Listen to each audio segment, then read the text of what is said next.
Moose is in the house. Moose is in the house. Watch out. Watch out. Here's Moosey. I want to play video games. Hey all. Hey all, how's it going? Hope you're doing fantastic. I'm doing fantastic.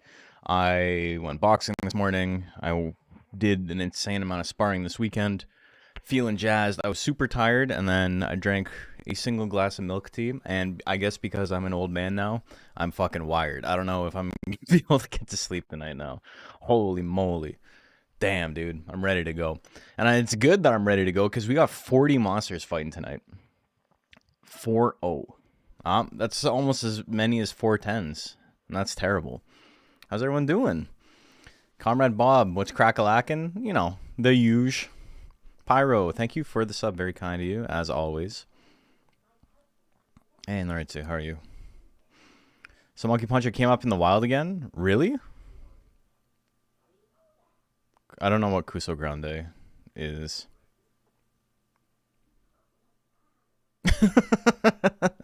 Bold of you to assume I know what you're talking about. Yeah, I don't know what that is. Monkey Puncher's sick, though. We gotta figure out the speed run. We, 4 hours is too long for a speed run. Yeah, the Goat posted the Mochi backpack, like, right before stream started in the Discord. So, ! Discord if you want to see that. Also, I think I have... Is it still up? It's still up, let's go! Because I'm terrible at cleaning my OBS out. We still got the Deluxe Cup. We got Deluxe Cup coming up in a couple of weeks. I think I'm going to push it back to the end of March. Originally, it was March 6th. People have been asking me. They're like, I really want to do it. The More Monsters mod is super sick. But I don't know if I'm going to have time to get something done for the 6th. And I understand I didn't give people a ton of time to figure out what they wanted to do. So I am going to push it back probably to the last week of March. Just so people have a little bit more time. So if you guys don't know, ! Deluxe Cup is usually, well, I mean, it is always literally the biggest tournament of the year. In at least the English-speaking world, we have the most entrants of like anybody for Monster Rancher tournaments. Super fun. This year we are doing it with the More Monsters mod, which means that if you are so inclined, you can play with the More Monsters mod and enter a monster that was not in the base game, but was created by a user. We have like, I don't know, like 30 people at this point who've made monsters for the game now. Super sick. And they're not just reskins, they all function how you would expect that monster to function. If something has a Metal Nurse subtype, it's going to have a cracked guts rate. And because of that, you know, Switch players can't really use the mod properly. Yeah, there's over 200 more monsters. So we literally like increased the amount of monsters in the game by 50%. But because people on Switch don't have access to everything, everything's legal. You can run Metal Nurse to your heart's content. You can run Kamui. You can run Punisher. Nothing stopping you. You can run Love Seeker, which is just uncool Metal Ner. You can run Metazorl, which is weak Metal Ner, but he looks like mustard. That's kind of cool. You can run Shinwa, which is almost a hate crime, but not quite. Everything's good to go. I won't allow Switch players to run mod monsters. Brother, I've talked to you about this personally in DMs. I've talked about it on stream. I will not be remodding your monster for you. I literally don't have time. But if you can find someone else willing to do it for you, no probalo. If you can find someone else willing to take your monster and edit it, then that's fine. I don't mind. But I personally am not going to take responsibility for it because I don't have enough time. It's me. Subbed from the Dragon Quest Monsters video. Hell yeah.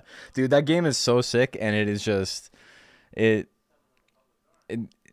wants to be so much more than it is, and at the same time, it feels like it's okay with its limitations. It's bizarre. The more I've thought about it, I don't think I was too harsh on it, because I think competitively it's like legitimately terrible.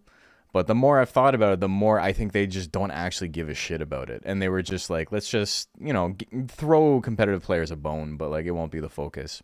And that's totally fine. There's nothing wrong with that. I don't think that makes the game poorly designed. It's just poorly designed for competitive play, which was an afterthought. DQM2 remake on iPad Pro is your all-time fave game? Hell yeah. DQM Monsters 3 is kind of bad. I enjoyed it. I thought it was pretty fun. But yeah, the actual competitive part of it was just... It made me really upset every time I played it. I have a lot going on. Exact details didn't go through my head. It's fine, man. You're good. You're good. But yeah, I personally don't have the time or ability to edit in your monsters. But if you can find someone else, Archbishop Dave said he would be willing to help out a little bit. He doesn't have unlimited time either. But he will help. Jesus is an excuse to run a normally banned monster. Yeah, you could totally do that. 100%. Hi-ho. Working on making your own video game heavily inspired by DQ Monsters. DQ Monsters 3 PvP felt bad. It did. It did feel bad. It was not a fun experience. It made me upset every time I played it. Win or lose, I was just like, why is this addicting? Why am I like making myself mad? I don't know why. I don't know why. I think it's because it's such a compelling system, and you go into it and you're like, maybe today will be different, and then it's not. It's like a bad relationship. Okay, Monster Rancher 1 and 2. I don't think we're gonna get to play anything after the stream today. I think this is gonna take up all of our time. It's gonna be a long time. Pointer Brothers, anyone? All right, let's get into it. Sounds like the Overwatch experience. Yeah, there's a lot of competitive games that have that vibe, but especially stuff like League and whatever, right? Time for some monster battling. I think... Who's my other third? No, I've already had Mr. Stromboli and 3 times Pimpy fight, so I don't think I have anybody fighting tonight. So I don't need to worry about my slot. Is DXBL4 going to have playoffs? Yes. So the way the playoffs are going to work is that anybody who is in any rank, like, so there's going to be basically 6 champions. There's going to be a champion for each rank. If you are in the top tier, you are automatically advancing. So if you are rank D, even if you're low rank, if you're like first Dawn or second Dawn in rank D, you are guaranteed a spot in the finals. Everyone else has to fight for it. And then we're going to do elimination style tournaments. It's going to be double elim, and then we're going to have a cut. So it might take a couple of weeks, but it'll be like, here's our first round. Maybe top 16 monsters make it. And then we'll do another night with those 16 monsters, and then we get cut down to top 6 or whatever, right? And we'll go like that.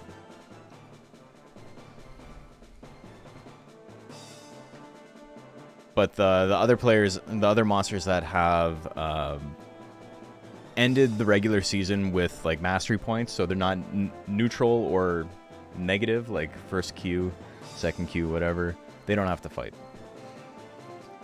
Can you see where Gelato is? I have to update the heavyweight standing still. I'll be doing that tomorrow. Is Monster Rancher 2 PvP fun? Yes. Monster Rancher games felt way too slow.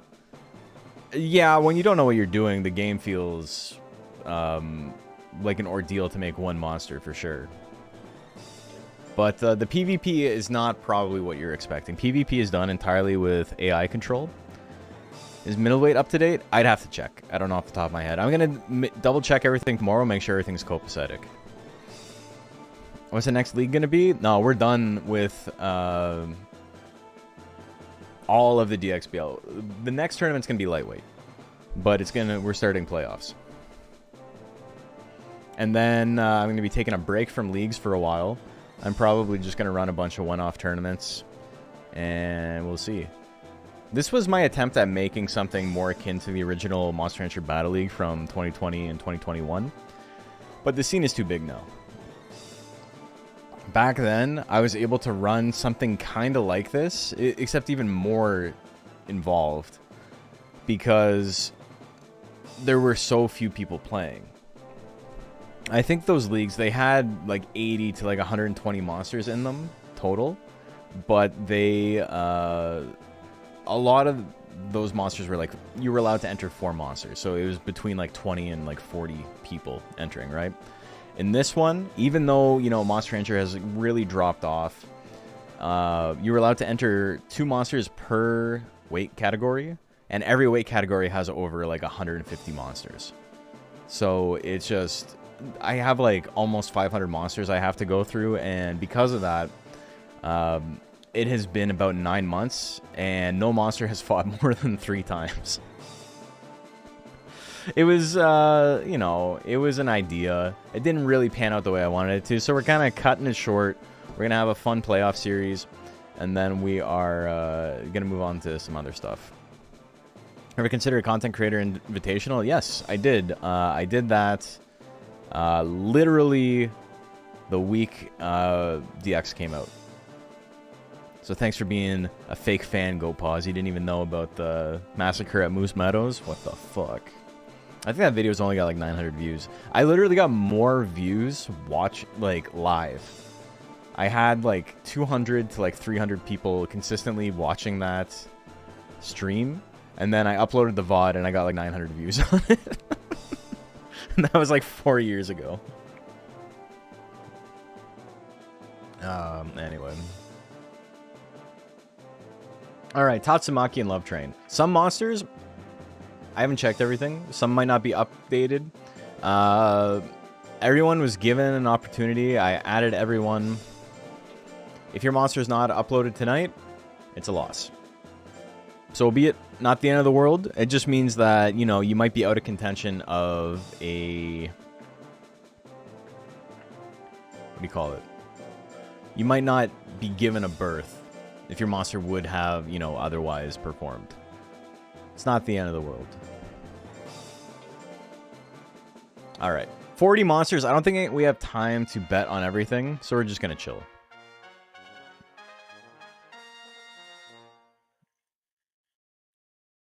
$150 Mon round robin, do it. I gotta show you guys later. I originally, when the game was new competitively on hard mode, I was making a spreadsheet of all potential monster matchups. And it was like Speedster Power, Speedster Intelligence, Power Defense, like Power Tank, Intelligence Tank. So 4 per monster. And I was doing 50 matches of each. This is not the right lobster, it's not. So we're just going to go through it again.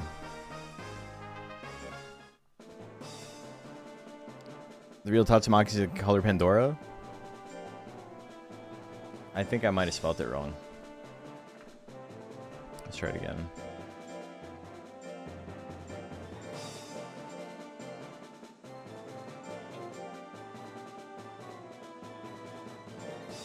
Okay. So yeah, he's not uploaded.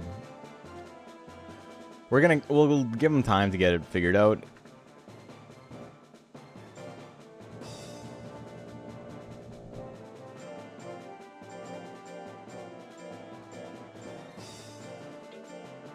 That's fine. Honestly, for my own sanity, the more monsters that aren't uploaded, the better, because 40 mons is 120 fights. Or sorry, it's 60 fights. Which is a lot of fights.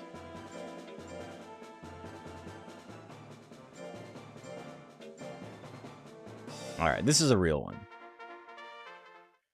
Want to see Love Train earn their W? Well, I mean, they gotta fight 3 times, so...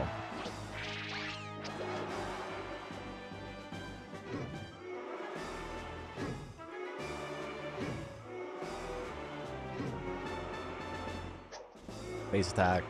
Lump of coal. Ooh, he hits the rolling shop. I love rolling shop. It's one of my favorite moves. It just doesn't ever connect for me. Bat and Bug. Gonna win game number 1, game 2. And we're up. The monsters stay in the database forever. Or they removed after some time. So the way it works is that you have to go into versus mode with your file. And when you do that, you choose a save file to upload, basically. And then it's there until you choose to overwrite it with something else. So on the original version of this, before DX came out, there was a Japan-only Switch version of this game. And you can still find monsters that I uploaded to that, even though I accidentally saved over my save file. So I don't have the save file anymore, but you can go fight my boy Quan if you want, which is a middleweight... Pink Kato. Is that 1-1 or 2-1? These matches were fast.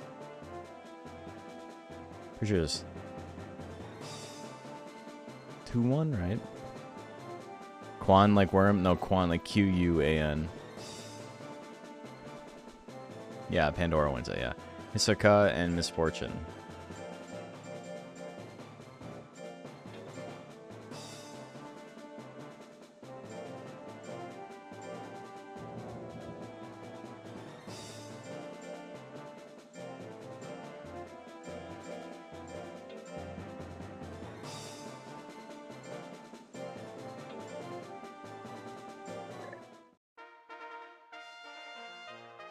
Tanky. Got a tank, we got a speedster. Let's get into it. Drill attack, almost no chance to hit. I say that, but 40% is pretty good. Slash combo gonna do a huge grip of damage. The crit is not enough though. Pierce gonna land. Big crit there. Stab finish him off? No, not quite. Next hit wins. The rush slash comes out. He gets crit. He's got 1 life left and another rush slash. Misfortune playing with its food a little bit. Naga looking fine. Why is it with you people and snakes? Dash slash, a little bit of damage, a lot of crits. Holy. Tail assault, big miss there. Punch combo, drops the sword. You ever just want to go ape shit? I'm tired of being nice. I didn't actually get this on the Switch. I'm going to try and compete. Yeah, that's fine. Competitive is not super difficult. Alright, we're going to game 3. And even if you make a bad monster, there's a chance it wins anyway. Oh my god, there's a chance you get hit by crit round opening drill attack and you lose. What are you going to do? Not much you can prepare for in that case. Okay, Hisoka's going to win that one 2-1.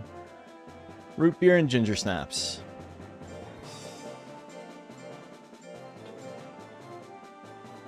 Hardest part about competitive is figuring out what you want to do, 100%.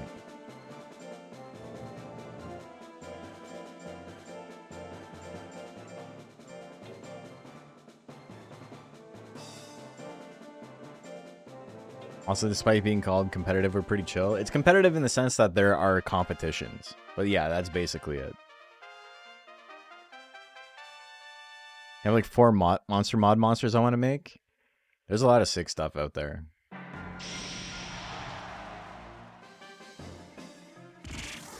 The face drill, big damage.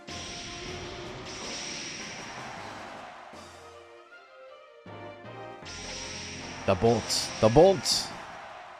Ginger snaps. Root beer and ginger snaps. Nice holiday late night snack combo. You're telling the truth, brother. I was wanting to try and make a power pixie, even though I'm pretty sure that would be terrible. It's not much worse than intelligence pixie. Intelligence pixie is pretty bad too, so I wouldn't worry too much about it. Plus, you're seeing power plant here, which is actually better than intelligence plant. It's got power, double damage coming in. Nah, it's just gonna get smoked by another flame. Oh my god. Root beer couldn't get out of the way of anything. Despite its name, Ginger Snaps was not the one moving like molasses. Rambo, Commandu, and For Real up next.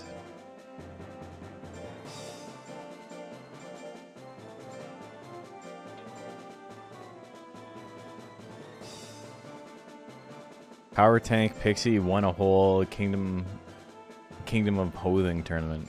King of the Hill tournament. That's neat. King of the Hill tournaments are interesting because you really have to like take turn order into consideration. it's hard to make it work. Oh, it's King of Heavyweight. Sorry, yes, an actual just straight up heavyweight tournament. I don't know what I'm talking about. Don't worry about it.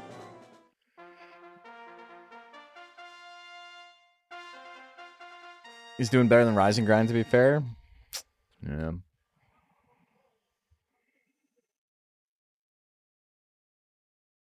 That's the sprite animations of Monster Rancher 1, the complexity of Monster Rancher 2, and the look in different zones of Monster Rancher 3. Probably the best parts of all of those games, yes. Monster Rancher 1 had the vibe. Monster Rancher 2 is lacking a little bit of vibe, especially compared to 1, but, you know, it is just the better game.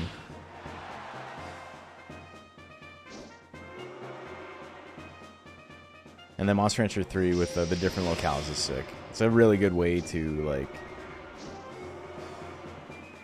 What's what I'm trying to say? To, like, optimize your training. To customize it. Alright, For Real wins game 1. A samurai kick. Big damage on the kick. He's got power, though. Doesn't have enough guts to use anything. Big withering on Samurai Kick. Monster Rancher did regional variants before Pokemon? It did. Chop combo! Damn. Alright, let's go to game 3. Chop combo's so sick. Big thwack miss. Chop combo, crit'll kill. Oh, he didn't get the crit though. No power this time. Spirit Punch, big swing and a miss. He's in trouble. This is where Gaboo's Slap really comes in handy. He's got Shockwave and Slap up. No. He keeps swapping him out. Doesn't know what he wants. Rolling Chop gonna do it? Rambo gets that one 2-1. It's hard to hate Gaboo after you raise one or more. Gaboo's sick, yeah. Bugtimus Prime and Pepper Steak up next. If you want to see the matchups, you can do ! bracket if you're on Twitch, and if you're on YouTube, it is both pinned and in the description. This is a Swiss bracket. It's just everybody fights 3 times, and then we get their score. But starting next week... Well, I won't be here next week. I forgot to mention that. I'm going to Cancun with Tiana and Bacon, and I will not be back until Monday night, and I won't be able to be running the stream, but maybe we can do some stuff during the week next week. So I got an early day on Tuesday, but I don't think I have anything at night. Bugtimus Prime with the lower life, the bigger... it's just a couple of points short. That's all it is. I should keep Monster Rancher 2 alive in 2026. I'm not the only one, but thank you. I like the art style of 2 and 3. I like the art style of 3 a lot. I think it looks really good. It's so funny hearing like grown adults be like, "Oh, it looks too cartoony." And it's like, all right, man. Like, these are all games for children. No offense. You're allowed to dislike a cartoony art style, 100%. But do you have like posters of Spawn on your wall or some shit? Guy I made up to have an argument with, huh? You showing the girls you bring home your Spawn posters? I don't know why Spawn was my first, like... What's like a cool grimdark thing?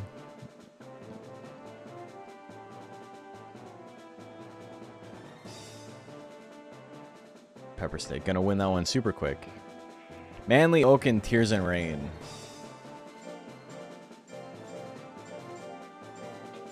Death Note posters? Holy shit. The cell shade graphics kind of worked for it. I think it looks great. Wait, which one is the right one? It's the one with the real name. Let me some cell shaded graphics, hell yeah. It's maybe the only one that still looks good.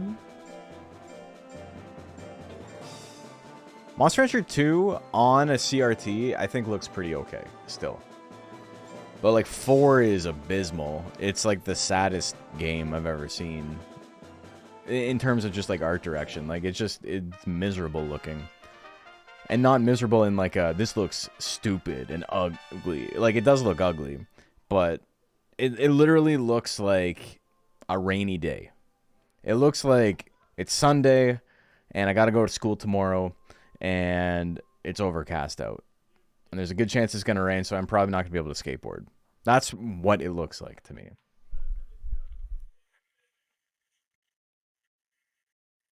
All right.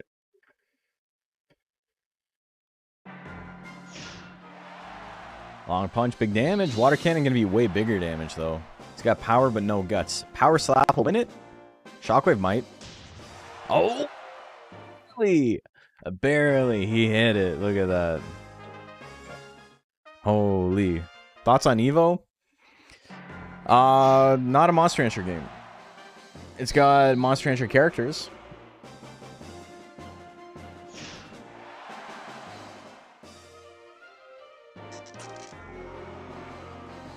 Evo was like maybe the least amount of fun I've ever had playing a Monster Rancher game. And I've played Explorers. I've played Explore. Oh, that was 2-0, by the way. I've played Hop About. Hop About is way more fun. And that's like barely a game. That's a mini game disguised as a game.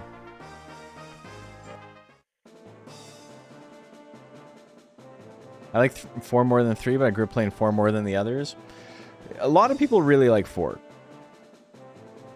I'm not really interested in treading the well-worn ground of the reasons I don't like it, but especially because I actually do kind of like Monster Rancher 4, especially in comparison to like the broader canon of video games that do exist. I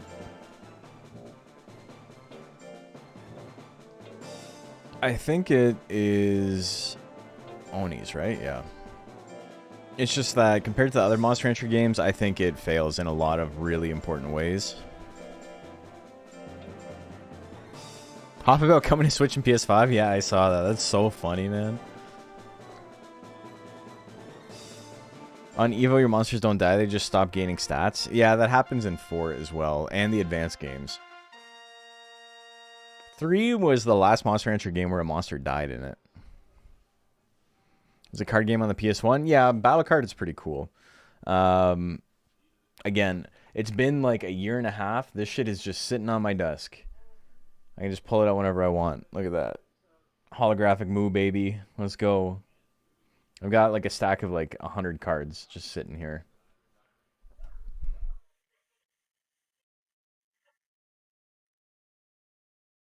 If you like Battle Card, and maybe you're new to the scene, you haven't been hanging around too long, maybe you watch the combination video and you're like, what's this freak doing? We do tournaments for Monster Rancher Battle Card every now and then. Like on Tabletop Simulator. It's pretty sick. We haven't done one in like 6 months or so. But it's really just like a groundswell of like, oh, like I've been playing more. And other people are like, yeah, I've been playing more too. Like it'd be fun to have a tournament. And then I throw something together. The oil fire at the last minute. Tiny Baby Man gonna steal that one. Holy moly. I've never won any of the tournaments. I got second, and then 4th, I think.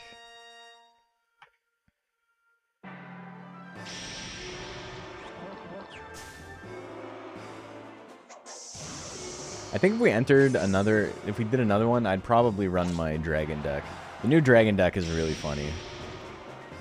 Just notice Pink Kato's bottle looks different? Yeah.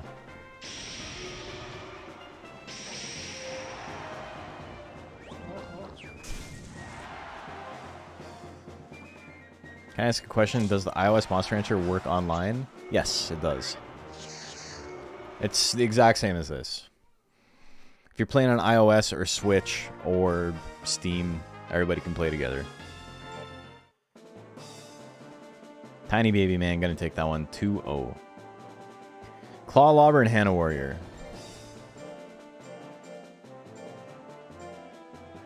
I'm getting some of the IRL cards eventually, waiting for them to arrive at my proxy. I bought that box of unopened boosters.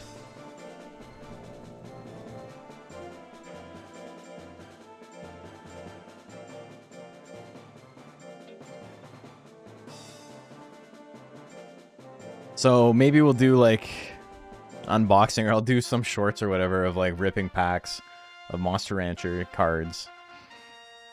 That'll get some freaks in my comments, I bet. Alright, here we go. We got a Bazoo, and we got Crab Saurian. Damn, stab throw, instantly dead. Okay.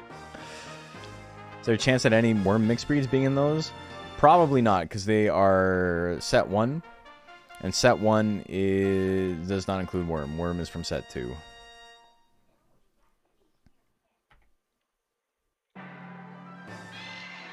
Misses the death thrust. Million bites, big miss there. Gets kicked in the head. He's fine, though.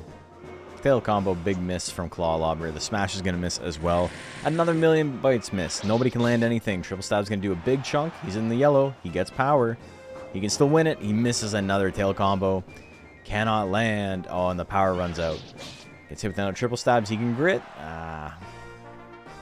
Didn't land an attack. Got smoked by a bunch of stuff. C'est la vie. Tis Monster Rancher. Saradon and Sierra Mistake.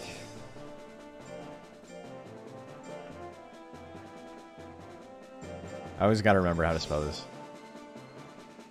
Any of you guys play the new D2? The Warlock in Diablo 2? Dude, I was reading the Discord chat, and I was taking a nap, and I saw something about, like, D2R patch, and I was like, oh, okay. And they're like, oh, it's a new class. And I just was like, oh my god, I gotta get up. I don't think I've just been like... There's like a bolt of lightning through my body. Like, holy shit, new Diablo 2 content in 2026? What the fuck? Who all is in set 1? You don't miss the hit percent chance of this game sometimes? It's... Well, your lizard brain is learning how percentages work. None of us like it. Didn't even know there was an iOS port? Yeah, exact same game. They added Warlock yesterday, or like 3 days ago or something.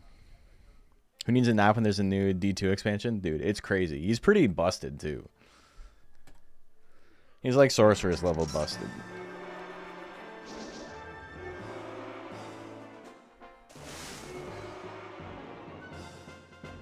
Hope they support and don't break things moving forward.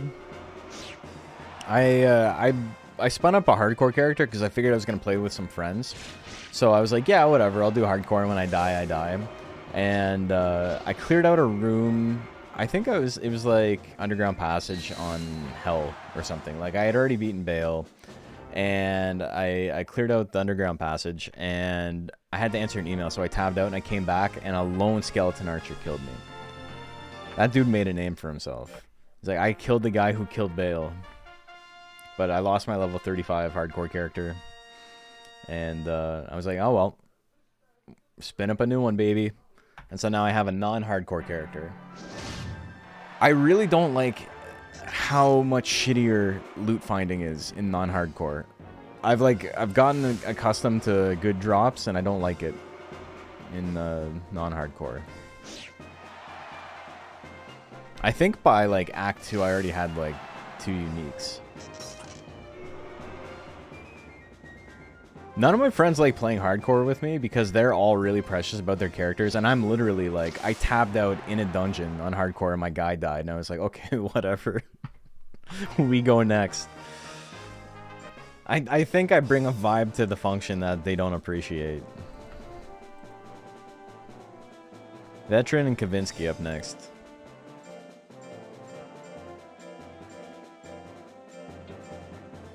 They increase loot drops in hardcore. I don't actually know if that's true. It just feels like every time I play hardcore, I get like insane gear.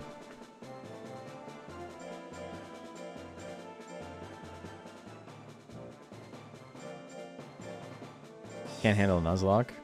Drops are the same unless you're a single player. Oh, okay. Oh, okay. So I'm just like absurdly lucky when I'm playing hardcore. Also, not playing hardcore with my second Warlock run, I've died twice and I'm in Act 3. Like, just what the fuck, man? Oh, yeah. You can just make the players more. That's right.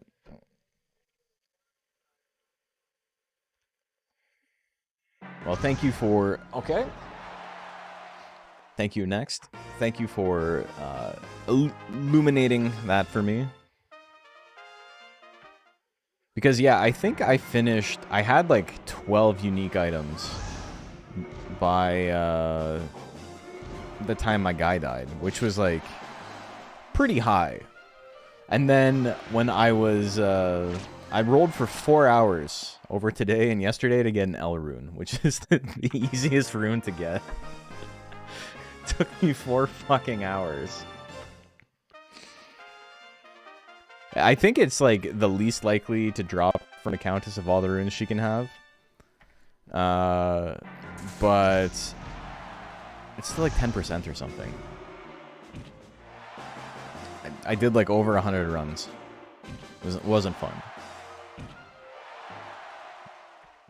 And that was just to make a Malice Axe, which isn't even good, but it was just better than what I had. Kavinsky gonna take it.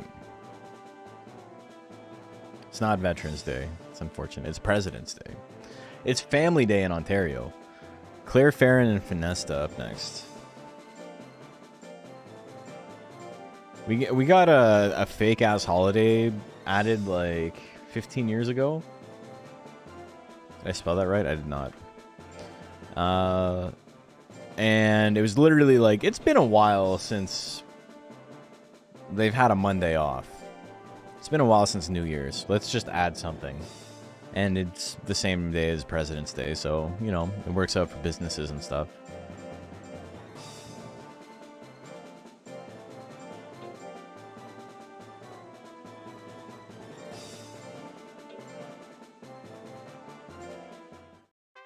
Okay, Claire Farron and Finesta.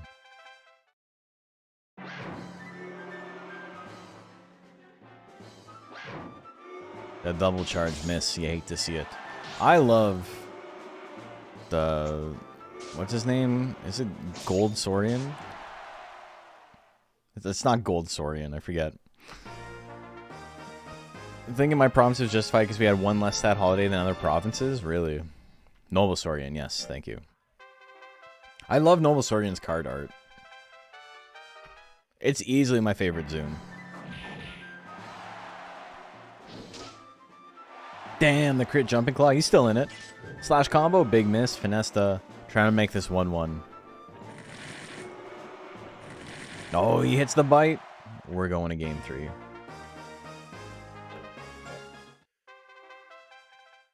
That's your monster.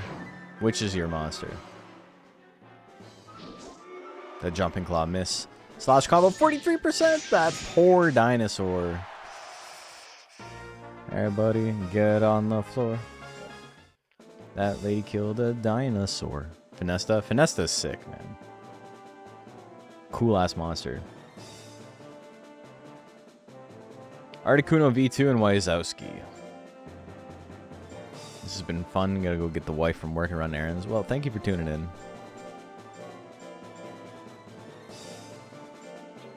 You lose because you watched? Yeah.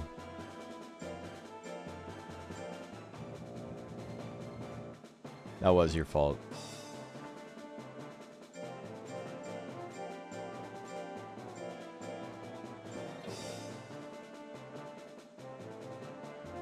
Whitezowski. I spelt it right. Whitezowski's not online. The whites. Don't shoot till you see the whites of his eyes. Okay, it is there. It's Zosky. There's no W.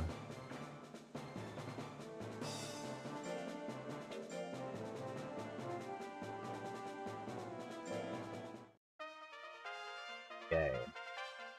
Big ol' intelligence, Suezo, Power Phoenix, classic fight. Oh, there is a W. It just switched, yeah. Misses the beak. Telekinesis, big miss at 76%. Hey, Spinda, how are you doing? The big talons miss. Yodel? You got yodeled on. Talons miss again. Hits it. It's not enough to kill. Lick. Ooh. Big crit there. I don't think he needed the crit. Game number 2. Here we go. Yodel opener? No yodel opener? Yeah, we see the yodel opener. Look at that. No guts. He's angry. Oh, big double miss into telekinesis. Oh no. He's got ease. Rapid Beaks will kill now. Goes for flame cannon. Okay. Alright. Oh, the talons miss. Talons miss again. Telekinesis miss. He needs double Rapid Beaks here. Oh, that's not going to do it. Alright, Whitezowski going to take that one 2-0. Okay, Robot, Hot, and Billy Stylish up next.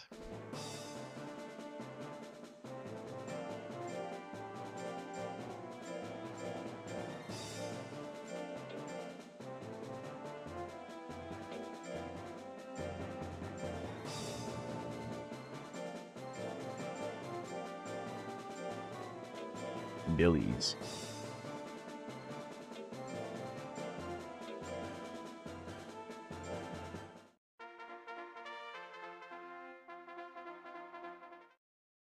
Okay, here we go. Hard straight, big miss. They kick, big miss as well. Dude. I just want to play more D2 now. I got videos to edit, and I gotta go to the gym. But every day is just like, how much like D2 can I fit in my day? Gotta spend time with my wife and my dog. And all that stuff is more important than D2. And it's not even like, oh, I gotta choose. Like, no, it's all that other stuff is more important. It's just D2 sitting there. Even right now. Roarlock is very fun. Being a responsible adult, I know. I just want to play video games. Gotta call a tournament short for a D2 stream. I don't think I could do a D2 stream. I think everybody would be yelling at me for playing it wrong.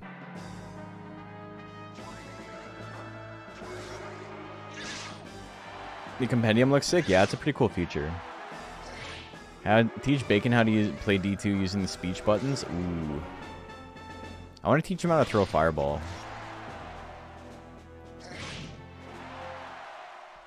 Billy Stylish. Gonna take it. That's a 2-1. Metal Lamer and Marzia.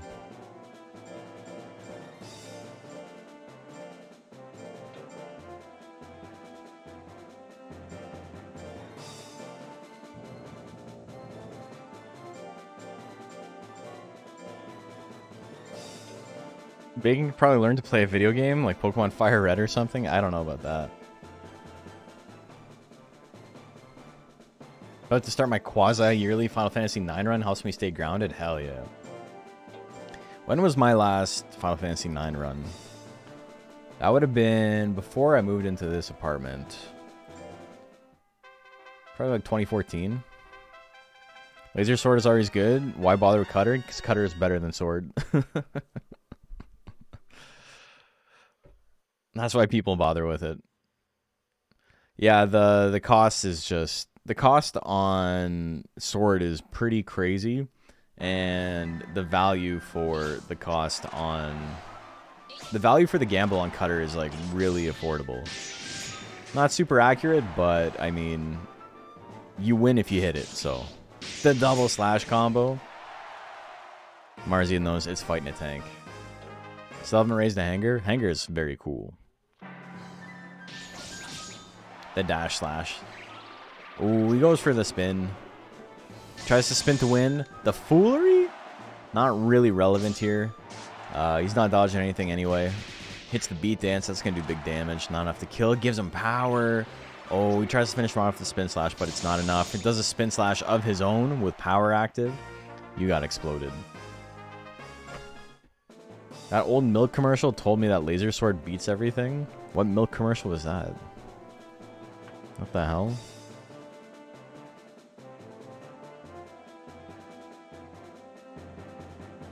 I accidentally said Billy Stylish won 2-0 when it actually won 2-1. Still, you have to get an Excalibur 2 run? I've never done it.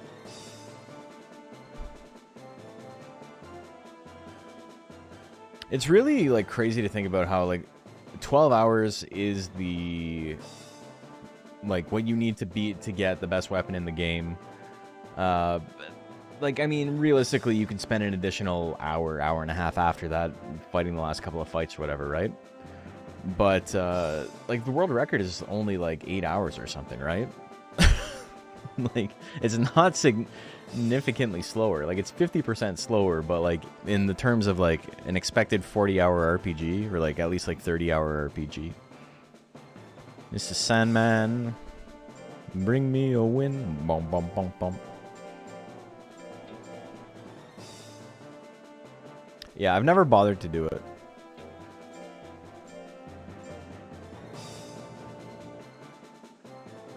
I've beaten the game, I don't know, 9-10 times.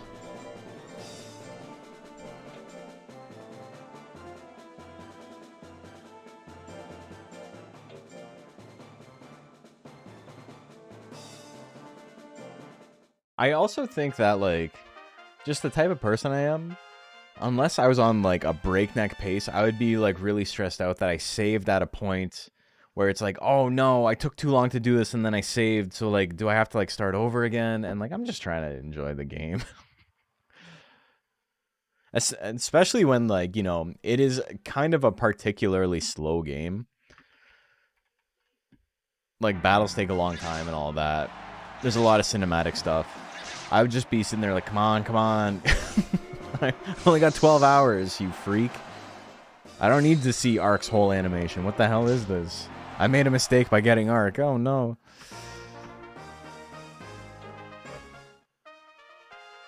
Why do I need to see a 3.5-minute long summon animation? The answer is because it's cool as shit. But, I don't know. Final Fantasy IX did this really sick thing where all of the summons had 2 animations. There's a long one and a short one. And the long one always happened the first time you use the summon, and then occasionally it would also happen, like, later on. But you would regularly get the shorter version of the summon. And if you accidentally, like, if the game gave you the long animation, it also rewarded you with it being more powerful. Because it's like, we know you don't want to sit through this.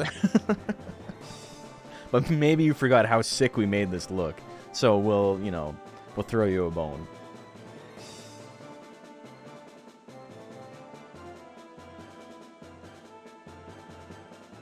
Okay.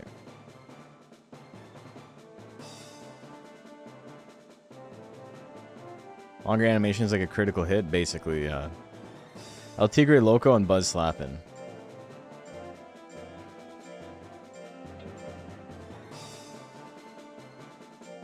That's not it. Is El Tigre not up?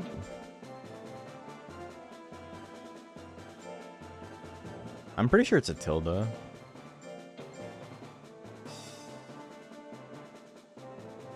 That's not the right one. Okay, so El Tigre Loco is not there. Kurochan, well, let's see what Buzz Slap is. Buzz slapping up? We gotta make sure at least one of them is.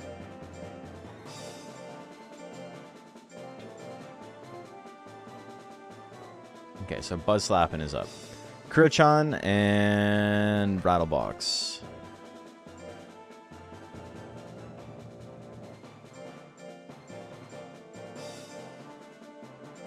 Kurocha. Wasn't supposed to be entered? What do you mean it wasn't supposed to be entered? Is it one of the ones that got DXBL?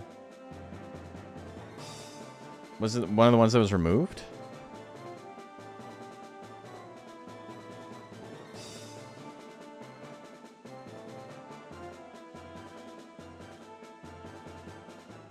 I don't see LT Gray removed here.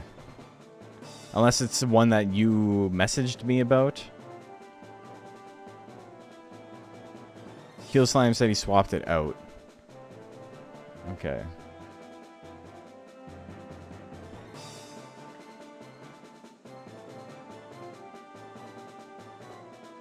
He swapped out the Poop Man as well. But he only entered one heavyweight monster. Let me check my DMs real quick.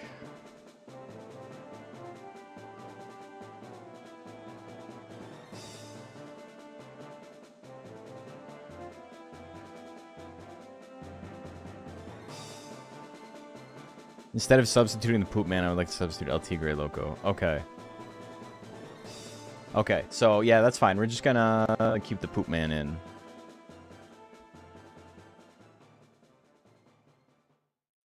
So he's gonna fight the Poop Man.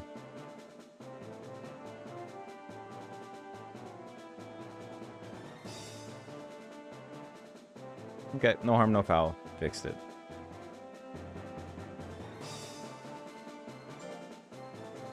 And fight after this one.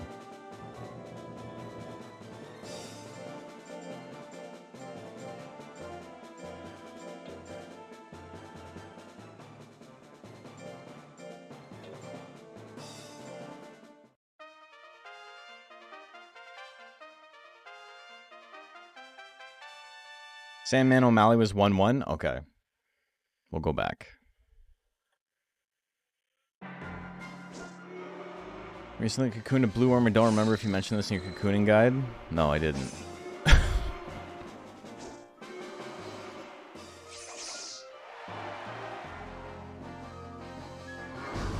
Oh, the diving press. Mamma mia.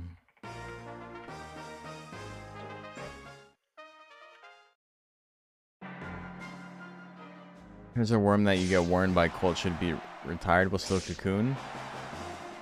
Yeah, it should make a difference. Ooh, Kuro gonna take game number 2.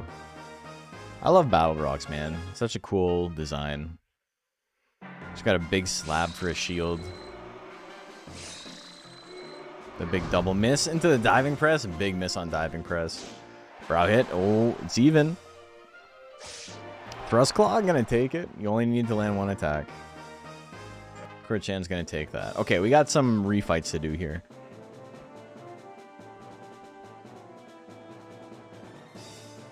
So, Mr. Sandman and O'Malley got to fight one more.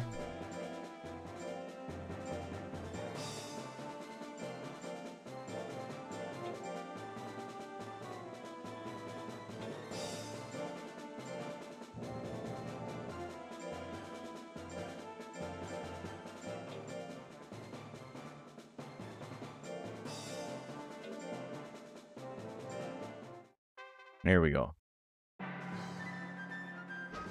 Big smash miss. Claw combo. That's a miss as well. They're both swanging. They want to end this immediately. Big drill claw crit. Ooh, Heart Straight going to put him in a little bit of trouble, but he needs one more big attack here. Another Heart Straight should do it. Slash Claw miss at 57% and at 55. Rolling Blow 38. Did not need to do that much damage. He's desperate. The Drill Claw miss again. Another back blow miss. O'Malley with a very, very slight lead. Next hit will win it. But no one's going to hit, so O'Malley takes it. 2-1.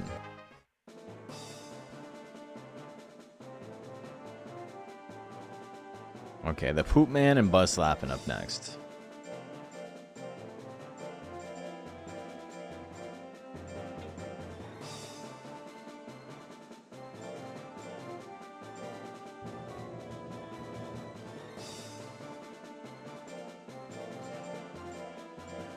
Wearing Battle Rocks would give you arthritis before it trained you. I think Golem's supposed to wear the Battle Rocks, right? It's a suit of armor for Golem. Put a little poop under our pillow for the poop man. This is the Spirit Smash. Brow hit gonna miss. Heavy slap, big damage. Poop man down in the green. The regular slap, I'm just gonna miss that one. Cutting mask, you never see cutting mask. You love to see it. Power slap, another miss. Spirit blow 55. Put the god in him. There you go. Game number 2. Poop man wins game 1. No Spirit Smash opener this time. Big kick miss. Another kick miss. Poop man with a huge guts lead. Spirit blow gonna miss.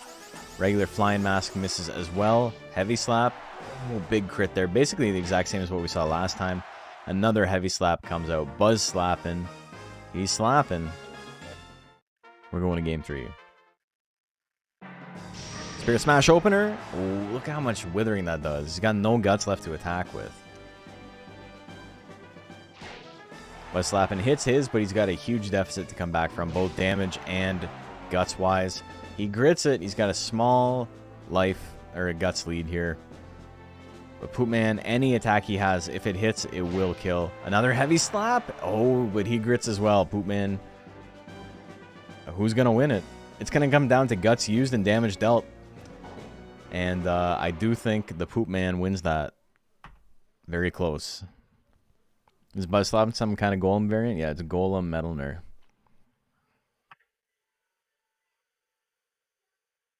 Look at that. I didn't realize he hit all his attacks, but it makes sense. He swung twice, he hit both. Used 69 guts, it wasn't enough.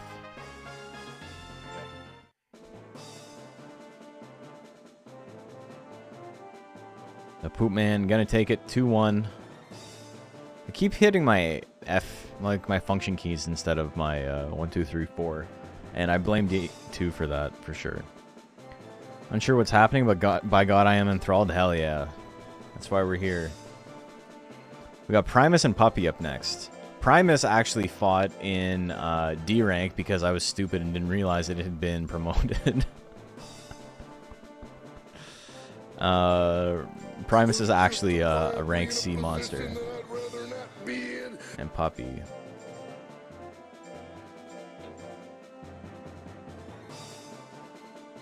Okay, I gotta check to see who put Puppy in.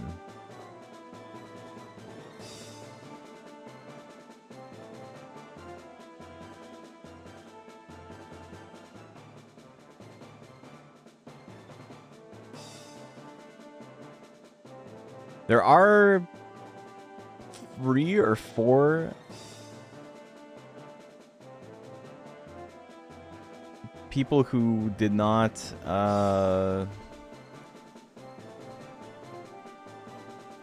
who entered monsters, but like entered basically after I stopped checking. We're gonna throw them into the... Can I throw them in this week? I can't throw them in this week, it's too late, but we can put them in the playoffs. How do I submit for March tournament for Switch? Same way everyone else does. Fill out the form. Yeah, so there's like Alora, HK47, Decam are all monsters that were added. I wouldn't say, yeah, recently, like within the last 2 weeks. But we'll let them fight for a spot in the playoffs. But we can't do it tonight. I was trying to see who made Puppy. Is Go Gators monster. I don't know what Go Gators monster Nick is the breeder name.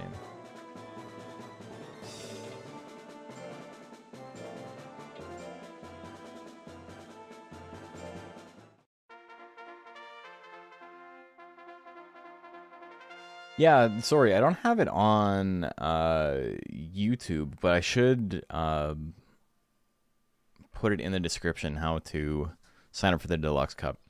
I'll add it to my description tonight, and then every video going forward until the Deluxe Cup will have it. You can also just get it from the Discord as well.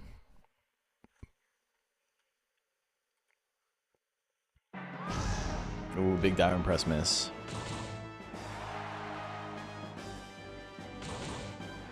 And the horn attack.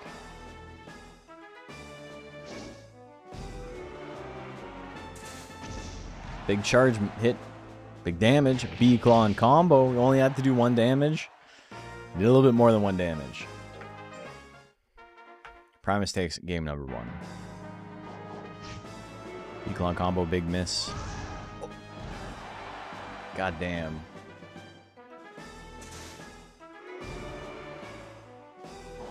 Maximal punch gonna miss as well. Puppy full health. Hits the charge. We're going to game 3. Fantastic.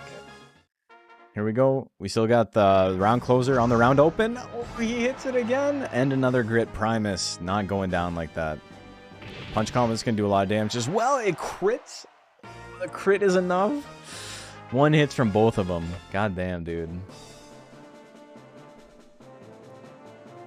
They both swung once. That's all they needed. Primus wins it 2-1. Charybdis and Crunchberry is our last match. Oh. I was typing it. I don't know why I thought I could type it. I'm pretty sure there is a mod to allow you to type names.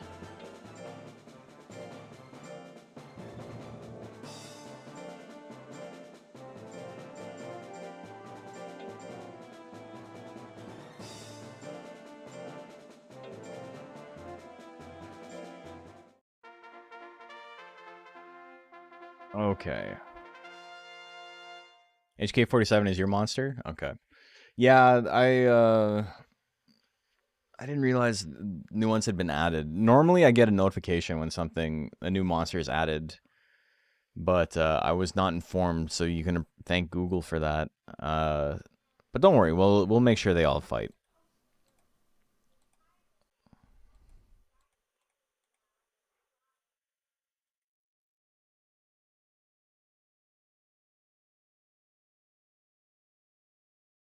How many is it? 3?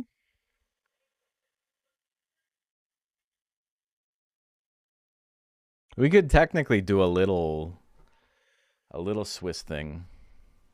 If JP's Molasses is also a monster that hasn't fought yet.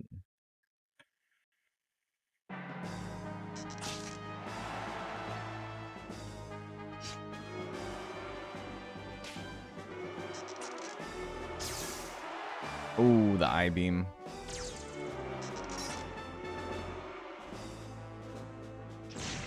Big missile. Goddamn. Crunchberry gonna take game 1. Game 2, here we go.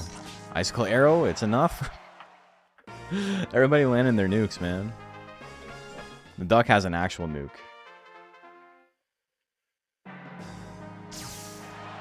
I-beam, a little bit less nukey. They're all for the nukie.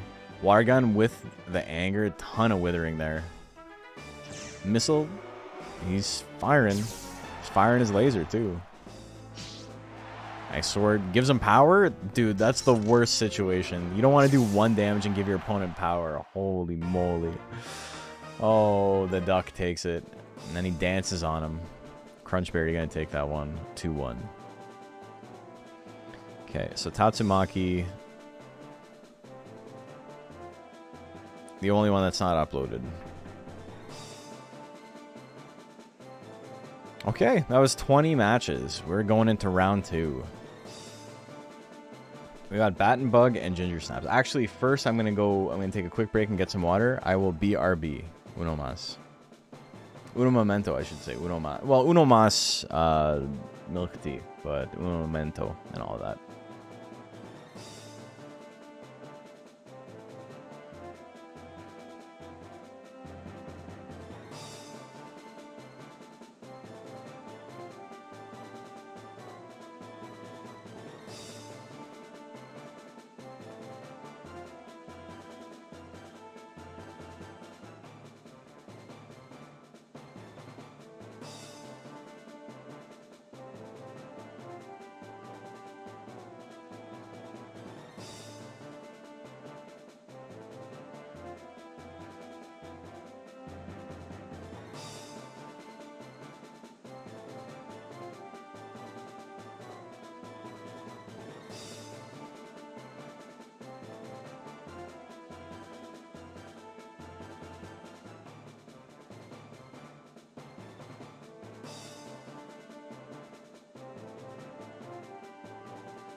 Hey, welcome back.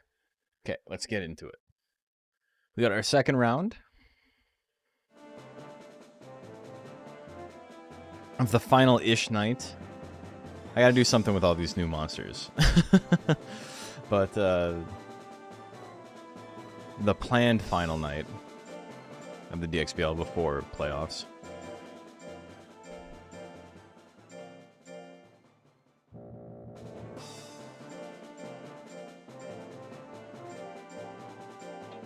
I think we just throw them into the playoffs. Everybody gets a chance in the playoffs.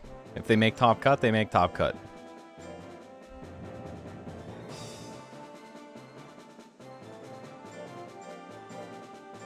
They wouldn't have had enough time to claim a berth anyway, so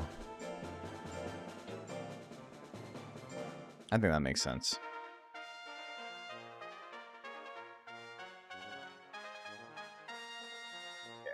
We got Bug, we got Lady. Are you a Bug man or a Lady fan? Big lightning miss into the kick. Nobody's landing anything. 45 seconds left in this match. The kick lands finally. It's not much damage, but it is a lead. Giant whip. Okay. Easy come, easy go, I suppose. And Bat and Bug takes game number 1. Flame's gonna miss. And the lightning lands. A little bit of damage there. Bat and Bug has a chance to do big damage here. Spiral Rush, huge crit. A flame miss. Ginger Snap's in a little bit of trouble. Misses the face attack. Kamikaze can finish it. Very accurate move. Bang. Face attack again. Playing with its food a little bit. Ginger Snap's slowly creeping up. Nah, the Kamikaze's gonna land. That move is too strong. Wins that one 2-0. Hisoka and Pepper Steak up next.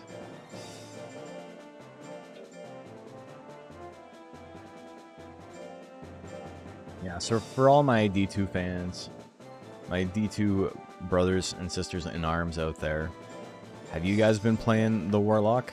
I think it's like, it's really fun. The Spellcaster tree was super cool to play through into Hell. I did feel like I was starting to lose a little bit of my damage potency, but like not much. I was still like 2 and 3 shotting like most of the super uniques and stuff. But now I'm doing like the Eldritch tree, which is more like spell sword stuff, and I'm remembering how difficult it is to play like a melee character in D2 compared to spellcasters, which like the Sork is just insane. Drill attack, big damage. Damn, dude. Smash did no damage. Holy shit, dude. Tank that. Oh my god. Why is Hisoka using his dating profile on his stat screen? Because he knows what he's got. You see why now? Yeah.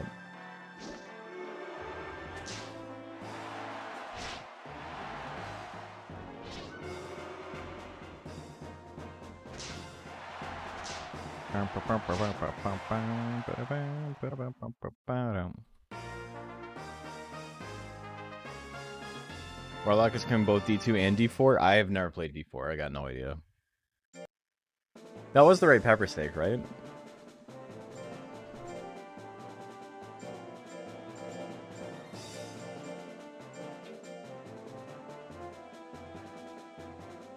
It was not the right pepper steak.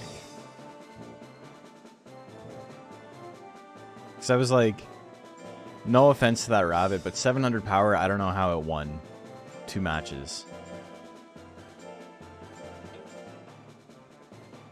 Hisoka with the incredible theming, yeah. It's a great name. Snakes eat rabbits? Yeah, he was never going to win that one. But how about I spell it right this time?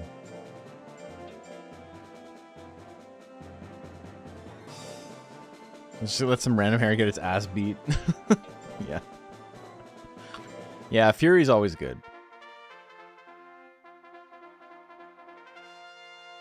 There's never a reason not to have Fury other than it's kind of a pain in the ass to get.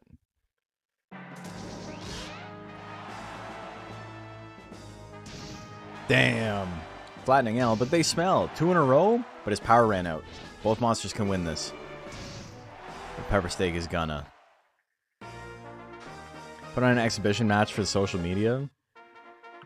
I gotta start making shorts out of just individual monster fights. I've been talking about that forever, but the thing about me like making videos and stuff is that I don't like doing it as a job. I like uploading stuff when I have something to upload. That's why I've had like Project L edited another episode of the Monster Hunter 4 playthrough, and it's just like sitting in my files. It's not that it's bad or anything. I just like I don't like the commerce and like the grind aspect of it. I like making stuff. So like the thought of just uploading shit is so fucking annoying to me. Put on little samples. Yeah, it's just more so like it's not fun. I don't like doing stuff that's not fun if, you know, I'm not making, if my rent is not dependent on it, you know? Shit's a hassle. It's just, I don't know, man. I don't like making stuff for the sake of making stuff. I like making stuff because it is, it gives me an opportunity to like tell a story or like disseminate some info, help people out in the scene, whatever it is. And I learned this during the Ultra Kaiju release because my channel was getting kind of a second wind after the initial like huge boost I got from DX coming out. When Ultra Kaiju came out, I had another second little boost, and I was like, I can capitalize on this. Let me put out daily short videos. Before YouTube Shorts, like vertical video existed, I put out like between like a 15-second and like minute-and-a-half video every day for like 3 weeks. And by the end of it, I was like, I fucking hate this. This sucks, man. Like, what's the point of this? And then I just stopped doing it.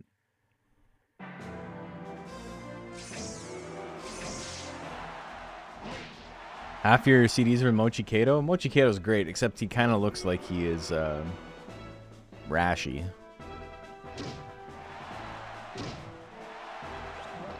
Or he's got rosacea or something. The power rolling chop? No, Twister Claw gonna take it. Moldy Grandpa Supremacy? Yeah.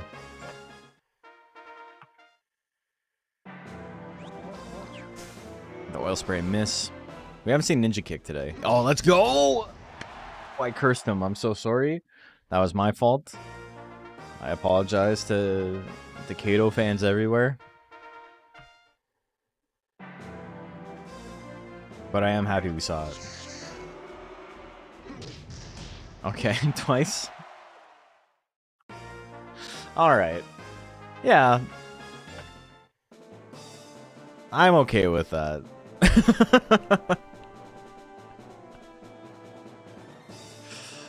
Oh, man. After losing game 1. Manly Oak and Hannah Warrior up next.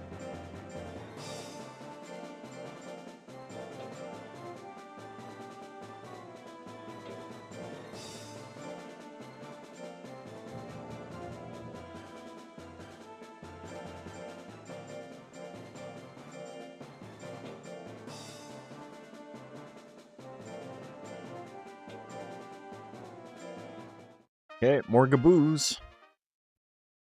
Same build. Get the long punch, big damage opener, good crit. Smash gonna miss. Another long punch? I mean, it was the play. Shockwave, he's gonna dodge that. It doesn't look like they dodge Shockwave. It looks like they just walk slightly to the side and still get hit. But, you know, doesn't count, so whatever. The double long punch, Manly Oak gonna take game number 1. Game 2, here we go. What do we see? A slap opener, 188 damage. Hannah Warrior yet to land an attack. Misses the rear leg kick, his most accurate. Samurai kick, big miss there. Another rear leg kick miss. He finally hits one, but that is not a very strong move, so he's in a little bit of trouble. Gets hit with the chop combo. Big smoosh, but he grits it. He's still in it. What do we got? Chop. Oh, 2 seconds left. Hits the smash. It's not enough damage. Manly Oak gonna take that one. He got it.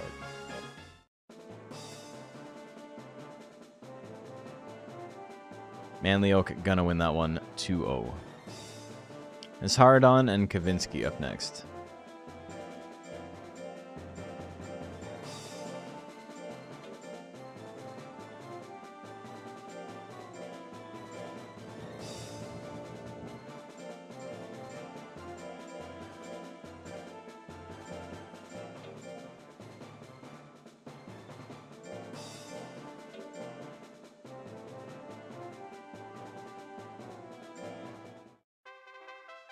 More heavyweight action. Look at this. Big power, big skill, big speed. They're going to be trying to dodge everything, hoping to not get hit. Manly Oak procced power at the end, but it showed his finger gun animation like he was flexing on Hannah Warrior. Yeah. Oh, the somersault, big damage. Sardon, it's going to hit the tail assault. Takes game number 1. Game 2, here we go. Turn assault, big miss. Long punch, gonna get him right in the snake dick. Oh, it goes for a somersault. It misses. Power stab, big damage. He's got 10 guts, so he can't swing anything right now. Kavinsky can steal it. Dodges the pierce. Hits another long punch. That's gonna be it. Now, was that 2-0 or was that 1-1? That was fast. They both landed a lot of stuff. It's 1-1, right? Yeah. Snake won game 1. Hidden Sting, do we see the hidden combo? Or the sacred combo, I should say. No, we don't see anything. They're just chilling. Ooh, long punch, big damage. Gives him power. Sardon's doing double damage now, but hard to do that when you're dead. The best defense is a good offense. And the best offense is not being dead. Claire Farron and White Zowski up next.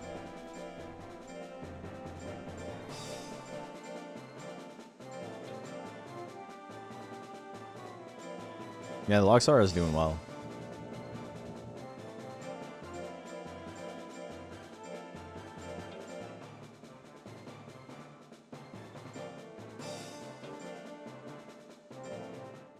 Okay, Claire Farron and White Zowski.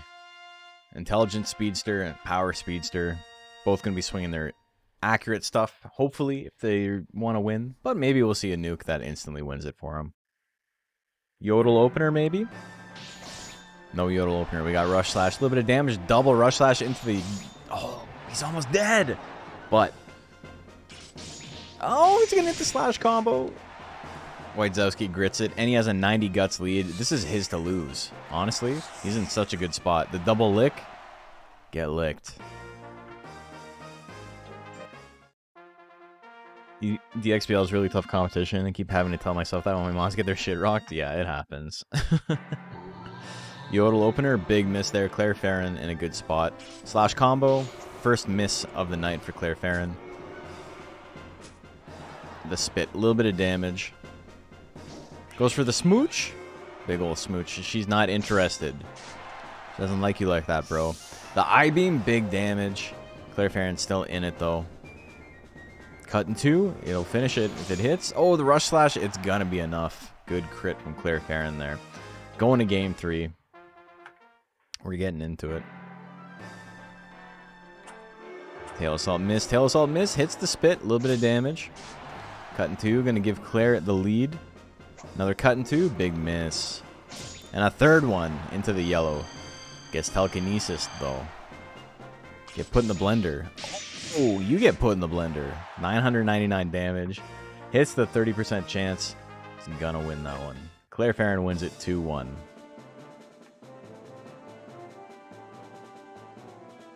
All right, the Poop Man and Billy Stylish up next.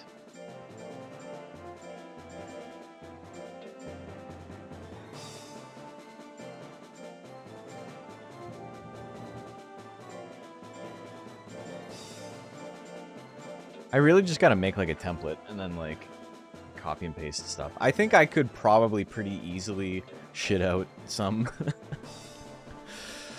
some shorts. I just got to do it. Maybe it's just something I'll work on tomorrow when I get home from work. Okay, game 1. Here we go. The Poop Man and Billy Stylish. Spirit Punch. Okay. That's big damage. We're going to game 2. Cutting mask, big miss. Spin kick, big miss. 1-2 punch, big miss. Another spirit punch miss. Everybody missing everything round 2. Heart straight on 69%. That's pretty nice. What do we got? Trying to work up the courage to attack again. Cutting mask going to do a big chunk of damage. We got bang at 62. Trying to hit big, big miss. Hurry, double critical hit rate. What do we see from Billy Stylish? Nothing. Just didn't want to be in here anymore. Wanted to go home. After that first round, I don't think it had the courage to keep going. Crochan and Marzia.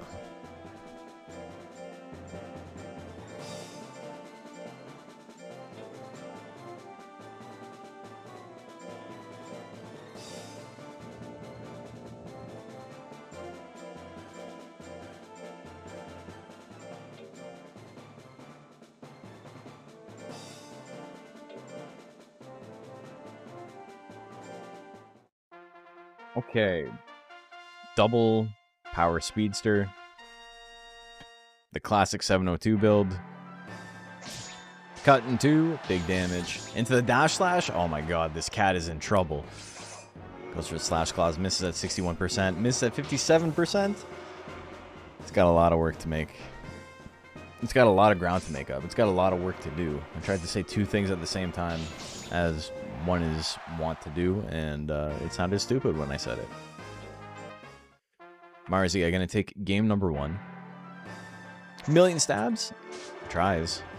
That's like 8 stabs. The difference between a million stabs and the amount of stabs in that move is like plus or minus a million. Slash claws, big damage. Kurchen gonna take game number 2. Here we go. Game 3. We're making it happen. Making the dream work. Dash slash. Big miss. Drill claw, big miss. Million stabs. Down to half health. Into the dash slash. Crit would have killed, but he didn't get it. Oh, there's the crit. Damn, dude. The one shot. Kato looks fake? What do you mean? Like, it looks like something that, like, we made? Is that what you're saying? And some of the Joker subs are not very good. Primus and O'Malley up next.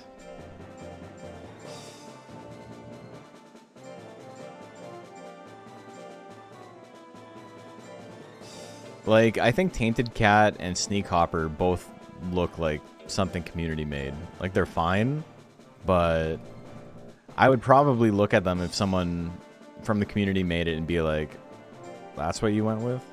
Alright.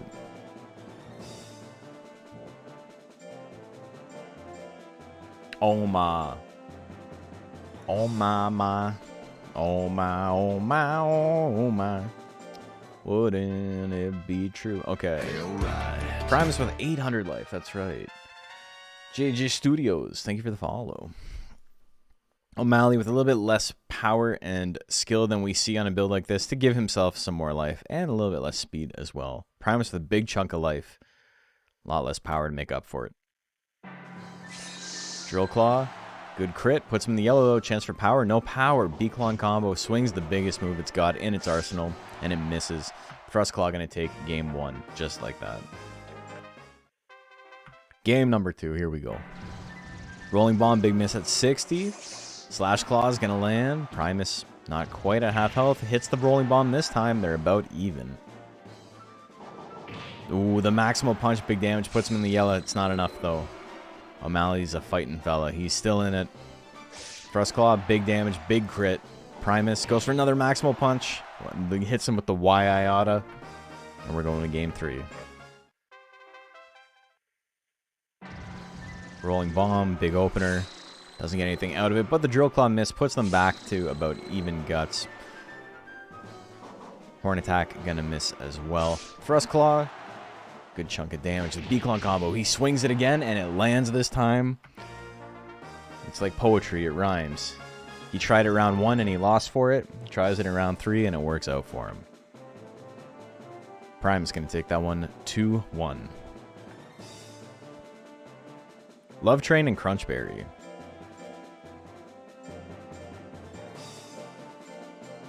It's actually the first time we see Love Train fight tonight. So it got a bye in the last round.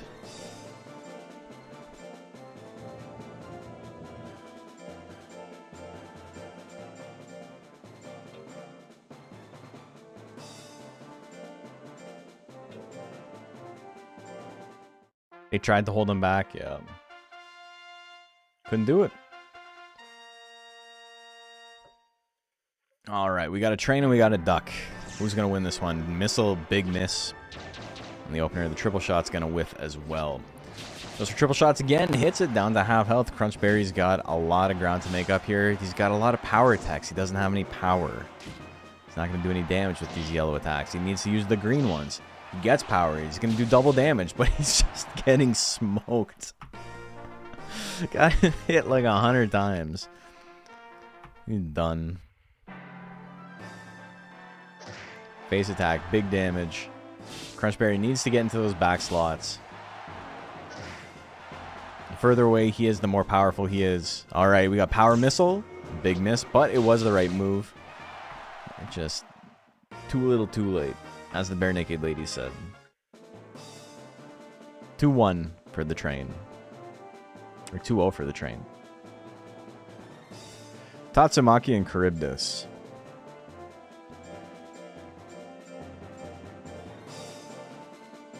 Oh, that's right. Tatsumaki's not uploaded. Let's see. It's not the right one.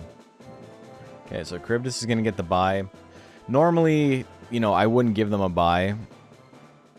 Normally, we would figure out something with the house monsters, but we'll figure that out later. Root Beer and Lump of Coal. Maybe I do a house monster fight for the rest. Because there will be 3 matches where there's a bye, and a bye in a Swiss is like really fucked up. Like it's way too powerful.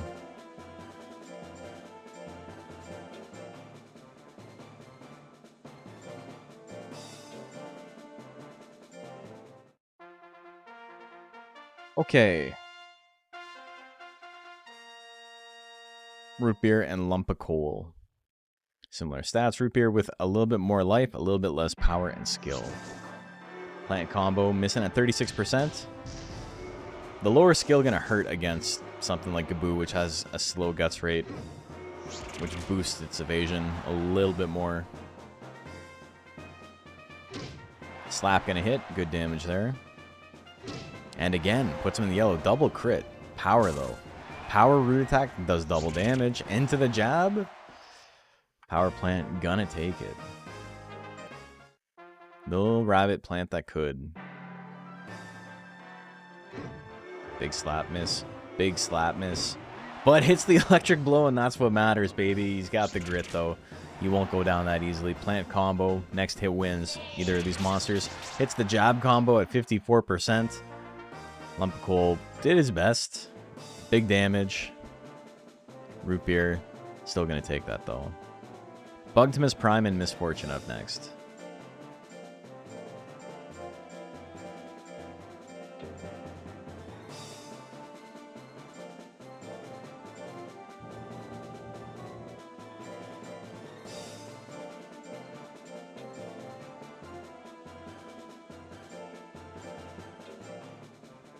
Okay, here we go.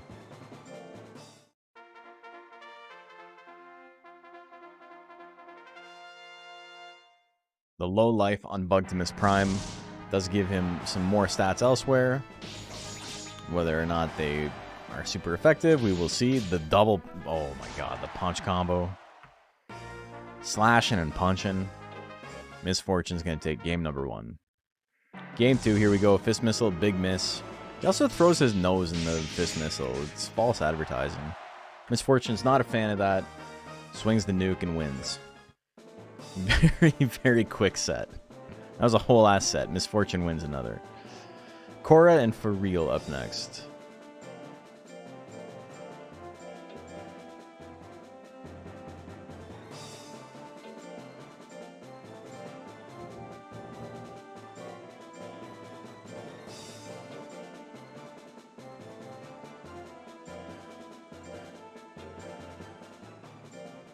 Okay.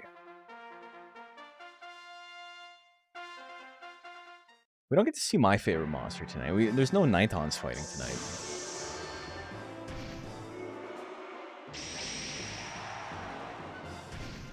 Just gonna smoosh her. The big thwack smoosh. The bang comes out 22%. Big ol' miss. T-bolt. He doesn't want to be using those intelligence attacks. Doesn't do any damage. Just gonna give her power. She's gonna do double damage. Uh-oh. You made a mistake. You made a mistake. When keeping it for real goes wrong. Misses the spirit blow. The pat. It's not going to do any damage, even if it lands. Goes for the bang. 26% chance to hit. Not really. Very good chance. But she's got such a fast guts regenerate that she can just keep swinging. Flame. Big miss. Giant blow gonna land. For real gonna take game number 2. Game 3. Here we go. All comes down to this. The flame at 17%. That is a dice roll, essentially. It's a 1 in 6. This is the bolt, which is significantly more accurate. So that's how numbers work. The double flame miss. She's just swinging. She knows she needs one more hit. 21%. Because she has more guts than her opponent, she is going to have a slightly higher chance to hit. The straight misses. Bang at 27%. She swings it. If she can just run down the clock, yeah, that's what she's going to do. Just keep attacking. She did it. Hey man, really enjoyed your latest video, especially the intro section talking about design vision being impacted by committees focused on profits, etc. Thank you. Yeah, I thought it was a pretty good introduction, and it's, you know, important to the game and the video and all of that. And I had more than like 1 or 2 people be like, this video sucks because you don't immediately talk about the thing you want to talk about. Like, how dare you have an introduction that's longer than like 10 seconds long? And I think Mr. Beast has like ruined people's brains. Like, I don't think certain people are going to survive. I should have put like fucking Subway Surfer in the corner or whatever, and then they would have watched it.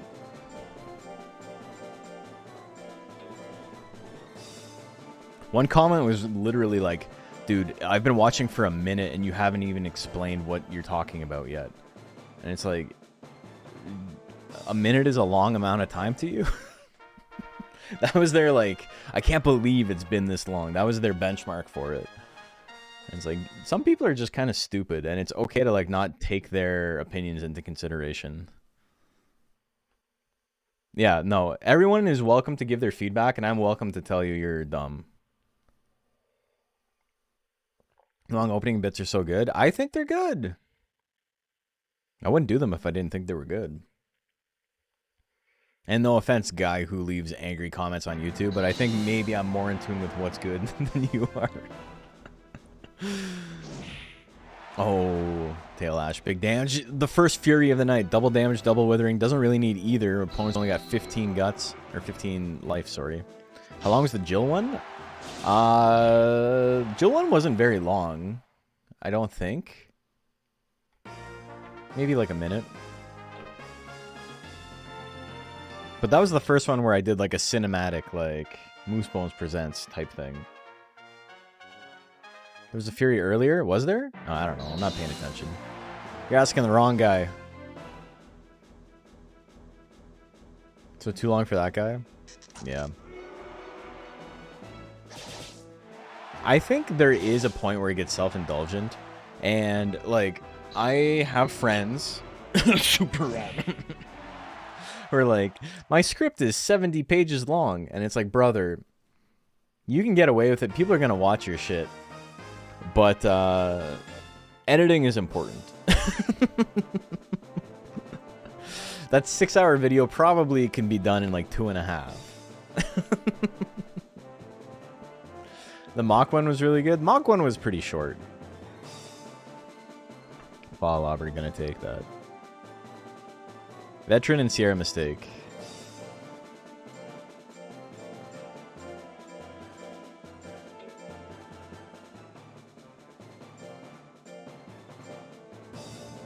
Dude, me and Super Rad are so funny because, like, I don't watch any of Kyle's stuff, and he doesn't watch any of my stuff. But we will share each other's stuff every time the other one posts a new video. It's like we're homies. We're gonna support. But like I'm not interested in his videos, and he's not interested in mine like at all. And you know, it's funny. That's how she goes. I've been in bands and played shows with my friends' bands and like not listened to those bands, but still promote them, and vice versa.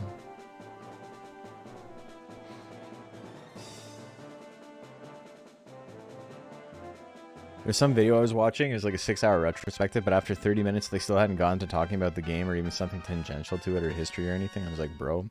Yeah, it's like a pretty common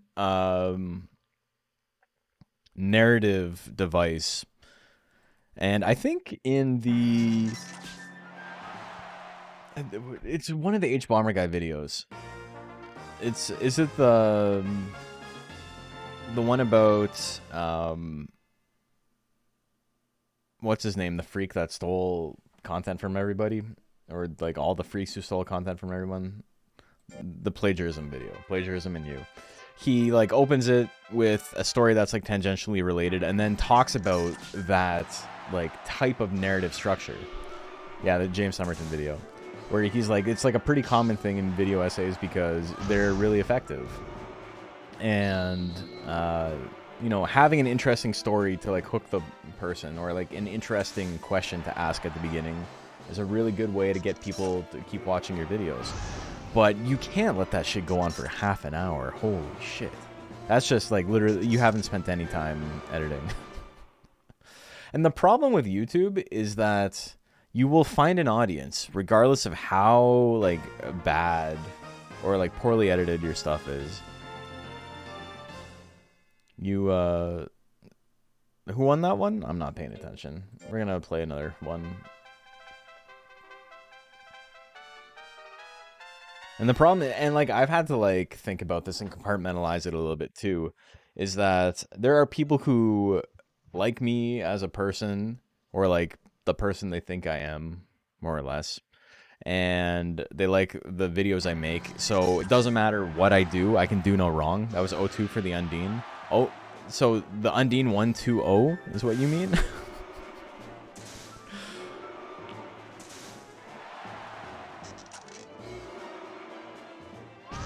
That's the funniest way to phrase that. Yeah, okay.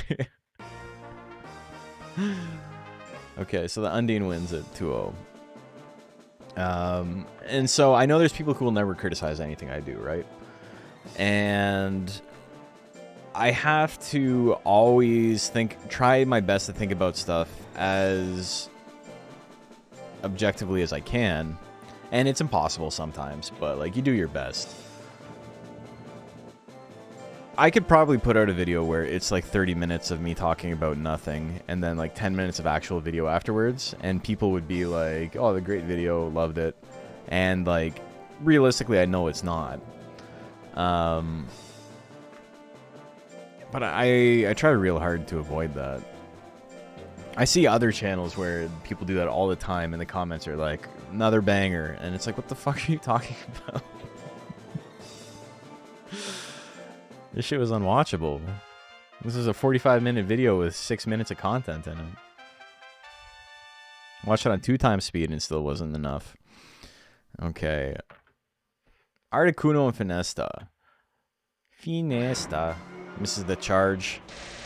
Gets hit with the rapid beaks. The double rapid beaks. No, Finesta. I want to see Finesta win one. I'm a big fan. Don't want to fight the bird.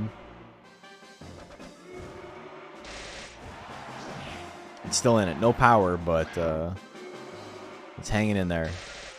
Rapid Beak's too strong of a move. It's got grit. It's still in it. Another Rapid Beak's missed. 30 seconds left on the clock. Oh, look at that. He's fucking teabagging him. What the hell? Hits the jumping claw. Finesta's angry now, but Articuno's literally angry. This is the flame cannon. Needs something big. Gets flooded. He dodges the Rapid Beaks and just watches the clock run out. The bird wins it, but he could not break Finesta's spirit.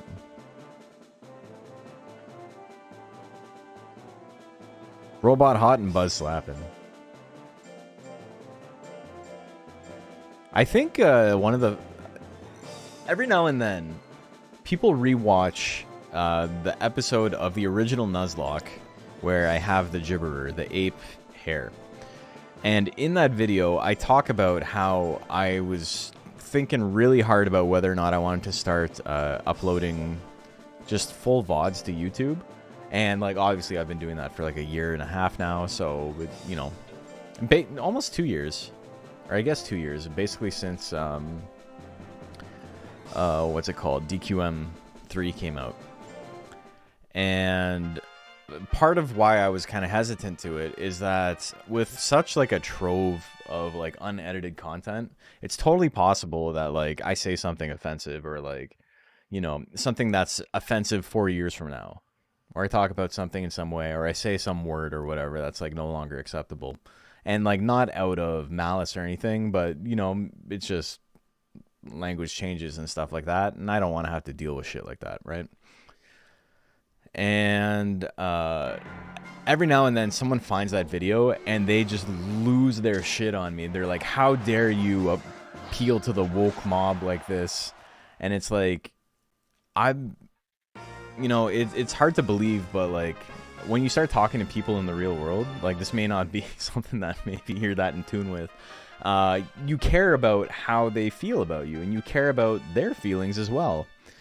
And it's just like, why are you so mad that I don't want to hurt someone's feelings? Why are you losing sleep over that? Like, you might like be an actual freak. People still playing this game? I should get back. Hell yeah. We're always playing. Tournaments every week. The heavy chop miss. The laser cutter at 37%. Big miss there as well. Buzz slapping in a good spot. Hits the brow hit. 737. Didn't need to do that much damage, man. You're hurting his feelings. You're hurting my feelings. Lose sleep over everything as an adult? Right. So, like, pick and choose your battles is what I'm saying.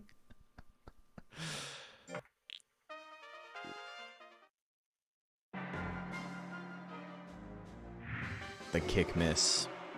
The punch miss. Robot Hot with a ton of guts here. These people who view empathy as a sin? Yeah, they're people with anime profile pictures. It's always an anime profile picture. And it's like, brother, I know you haven't showered today. Like, come on, get your shit together. Don't be worried about how I want to be perceived. Worry about, like, how you look in the mirror. Be insomniable? Worry max to fend off sleep forever? Hell yeah. We're getting 26 hours a day out of each day, brother. People with sunglass selfies in their trucks because they're not allowed to take pictures in their house because they think it makes them look gay. Taking pictures of yourself is for women, so they have to do it in the privacy of their truck. Metal Lamer and Rattlebox up next.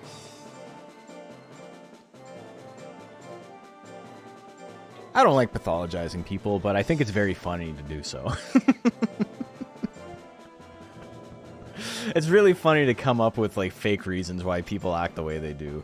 Though I do think I'm onto something there, where like the sunglasses and truck thing is because they literally are embarrassed to have people see them taking pictures of themselves because they think it's like effeminate. And so they do it in their trucks when they're alone, and it just makes them look like they don't have friends or like people who are willing to be in the same picture with them. Metal Lamer and Rattlebox, here we go. Reminds me of a customer at work trying to tell me my prescription drugs were causing me to have diabetes, and just had to be like, just ask your doctor. I would have like, I would have gotten fired for that if that happened to me. Honestly, that's probably my biggest superpower, is that I simply do not care if I get fired. I'm a very much a whatever, man, it'll work out type of guy. And I have that luxury. So I just chill. And I know not everyone has that, right? So that's not me being like you should be like me. Like, I understand the privilege I have, right? But I simply just don't give a shit if I get fired. I've gotten fired from 3 jobs. Was that just one? Because he hit him with the diving press and he survived it, right?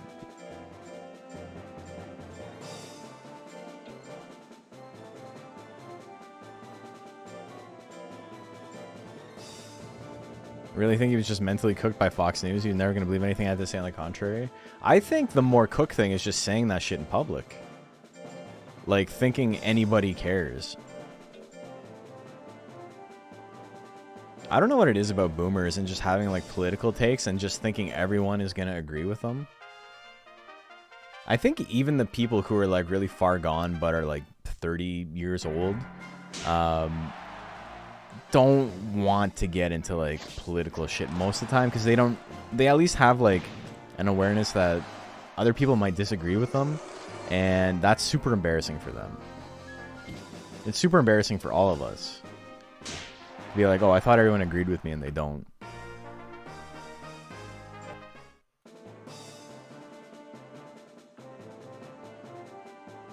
Mr. Sandman and Puppy, our last match.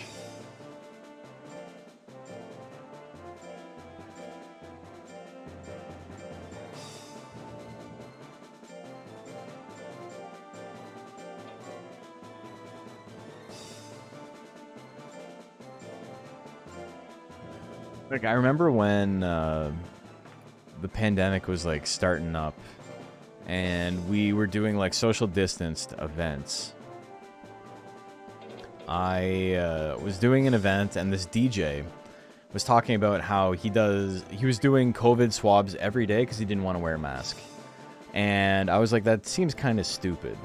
And he's like, well, my son's a doctor, and he says that the masks don't do anything. And so I'm like, okay.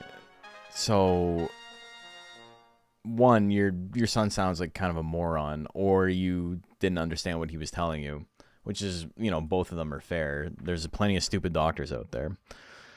But two, like, you're willing to, like, put this shit up your nose every day, and it's painful, man. The COVID swabs suck. Just wear a mask. And he's like, oh yeah, but, like, it's gross and this and that. And I literally just looked at him and I'm like, I don't know, man. I brush my teeth, so it's not that big of a deal. And he got so mad. Like, he was so flustered that, like, he was, like, ready. He hit all of his cues, but you could tell he was, like, on the verge of, like, fucking up all of his music cues for, like, the whole night. And I was like, I didn't think it was going to be that big of a deal. But he started it, so I don't know. Is defense worth maxing? No, defense sucks, man. Defense it's fine in casual play. It's just really, really bad numerically if you are, like, on a stat cap.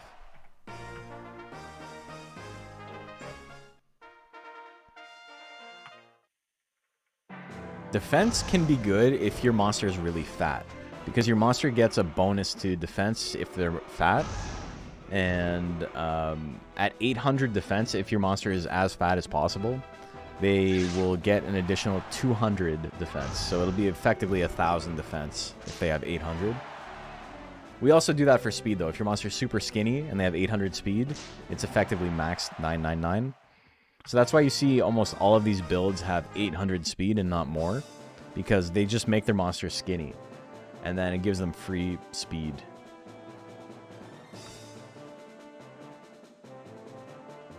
Hey Zaf, how you doing?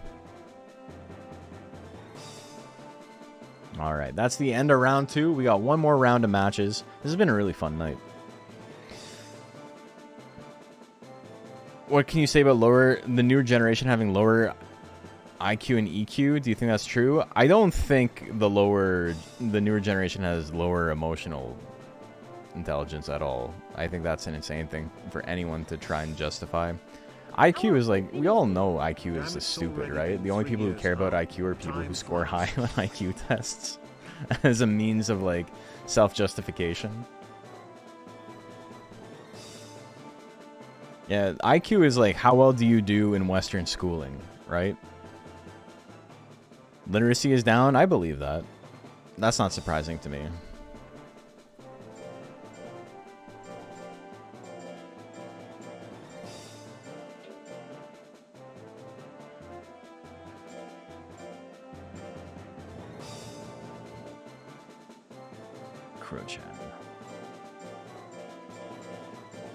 How well do you recognize patterns you've already been conditioned to recognize? Yeah.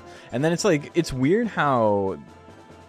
Well, I mean, there's the whole thing about how people with higher IQs are better at convincing themselves that things they believe are right, and therefore, like, working backwards from, like, I know the answer, so here, yada, yada, yada, I'm going to justify it in whatever way. And people with lower IQs tend to not be that way, and instead be like, what is the answer? They don't, like, come to, like, a predisposed conclusion that they work backwards from. And that's not, you know, that's neither here nor there. It's just, that's basically what the test proves at a certain level. Is just how willing are you to justify a thing you already believe. And, like, you know, how well you will do in the Western schooling system.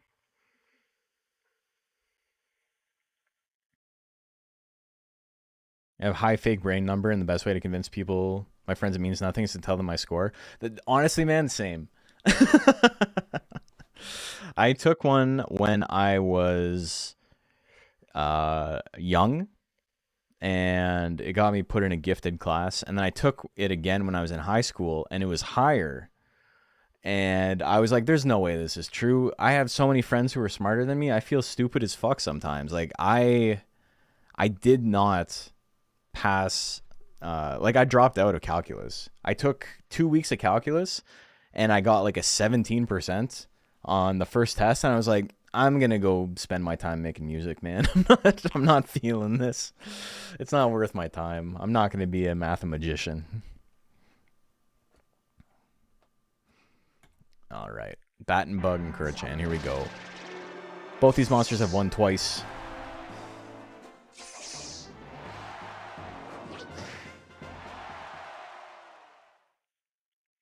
Bat and Bug's gonna win one. Calculus is hell. It wasn't working for me, man.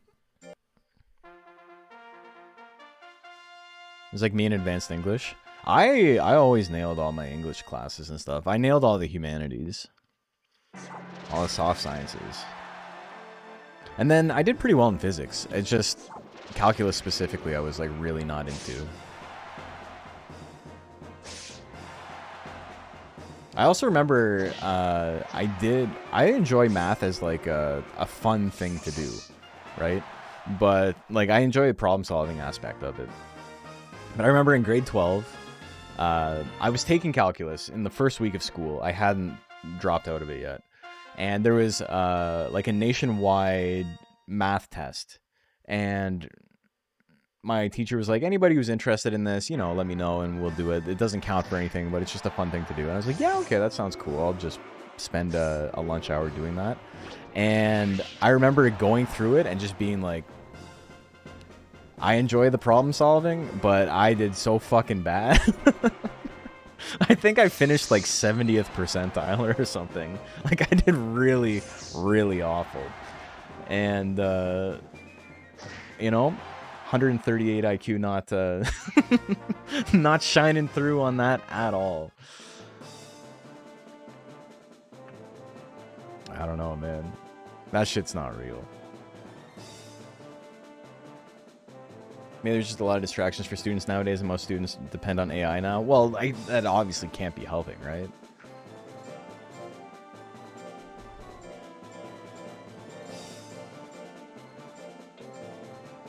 Remember that? We had that too. It was fun. I enjoyed doing it as like a goofy, you know, just like a fun thing to do. I'm real glad it wasn't for actual marks though, because I would have failed. Are Peachtree bugs pest control problem in Monster Rancher? Kinda, because of how broken they are. They're strong as hell. Alright. Rambo, Commandu, and Primus. Primus 2-0 today. It's doing well.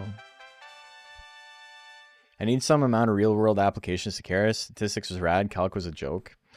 Yeah, I think it's just what you...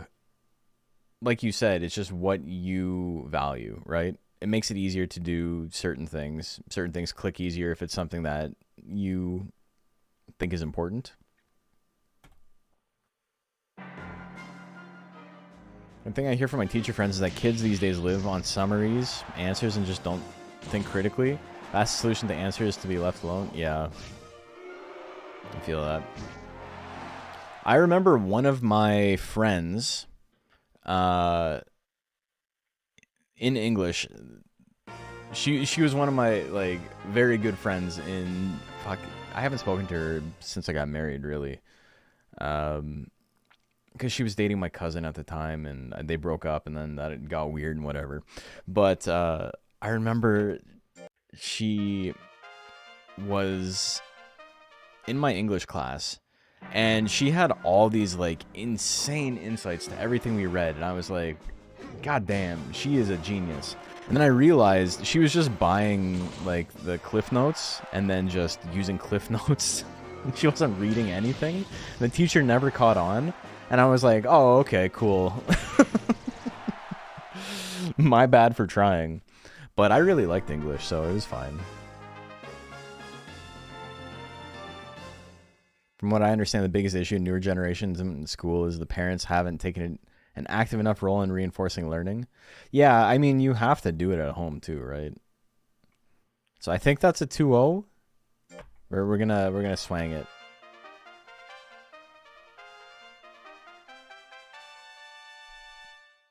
Peachtree also have late bloomer type for some reason. Is it this way in DX as well? Because in the original Monster Rancher 2, all Color Pandoras had Color Pandora's Guts Rate and the late bloomer, whatever you call it, late bloomer life type. I believe so. Yeah, I'm pretty sure it's 2-0. We'll swing one more. If Primus wins it again, we know for sure. You still have to read and digest the Cliff's Notes. Up-and-comers don't even do that. That's true, yeah. Okay. I'm not going to learn anything from this because it looks like Rambo Commandu is going to win it. Cliff's Notes can be pretty good, too, because you can, like, read something and not really get it, and then you read someone else's interpretation of it, and you can be like, it's kind of interesting. Guts Rate is fixed all late bloomer. Okay. We're going to get Primus one, that one, 2-0. Manly Oak and Love Train.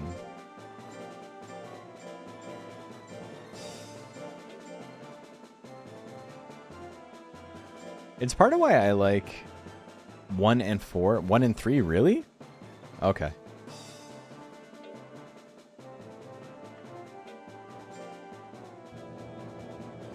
Thank you. We'll make... Pretty sure Gaboo won that? Okay, awesome. Either way, we did 3 games, so someone won. The first and third? Thank you, appreciate it. You're very kind. Manly Oak and Love Train, let's get it. A lot of Shakespeare went over my head. The problem with Shakespeare is, as read, it's kind of hard to tell what's going on, and it feels like very stuffy. But if you see it performed with emphasis on specific words and this and that, it becomes a lot easier to understand. But just reading it line for line is, I don't know. I don't think you really get anything out of that. Because I was the same way. You can go back and check the tapes on Twitch much easier now, yeah. Reading Cliff Notes after reading the play helped? Yeah, and then you, like, take a look at certain scenes again, and it's like, okay, that makes sense. Got nothing from Pride and Prejudice, and the Cliff Notes could not save me either. I never read Pride and Prejudice. It's been a while. It's been a while since I've read a book. And it's embarrassing. It's probably been like 5 or 6 years. I still read. Like, I read articles and, you know, I read up on stuff that I enjoy, but I haven't, like, read a piece of fiction in about 5 or 6 years. Meteor Drive, big miss. Shockwave, good damage. That double shockwave? Folks, you gotta help me. I'm not paying any attention. That's a 2-0, yeah. That's what I thought. You're reading while researching stuff for games? That's cool. Claire Farron and Pepper Steak. I remember, and it's one of those things where it's like, it's in my mind, so I just think it's more important than it is. And it's in my brain, in my mind palace, it's a thing that like everyone remembers, but it absolutely is not, because it's literally nothing. When Lord of Destruction first came out, you're talking about D2 again. My friend found some guy's blog where he was writing like funny fan fiction of his run. And I remember it was some story about like he had the merc from Act 1, like the rogue with the bow and arrow, and he wouldn't give her a good bow and arrow. He just gave her like a basic bow and arrow with like sockets in it, and he was waiting for like 3 perfect rubies or something to put in it or whatever, and she was just bitching him out. And I remember thinking it was the funniest thing in the world, and like this was like an important pillar of Diablo 2 lore, was this like fucking guy's blog that everybody had read, obviously, right? And as I got older, I'm like, that was just some guy like fucking around, like writing stuff because he thought it was fun. And it's kind of cool that you can just do that. You can just make stuff. That's the thing that like gets me about AI, man, is that everyone's like, oh, now you can just make whatever you want. It's like, you always could. You always could just make whatever you want. You know, I have like 50 games that I made when I was a teenager, and they all suck ass. But I made them. Half of them are actually done. They're all so shitty. But I was like, I want to make a Mega Man clone, so I made a Mega Man clone. I wanted to make an RPG in not RPG Maker because I couldn't get RPG Maker to work on my computer. I made it in Game Maker. I made it a text, like an RPG with like menus and shit in Game Maker, which it's not made for. It was fucking atrocious trying to get it working. But I learned a lot, and it sucked, and I gave up eventually on it. But it was just like, you can just make stuff.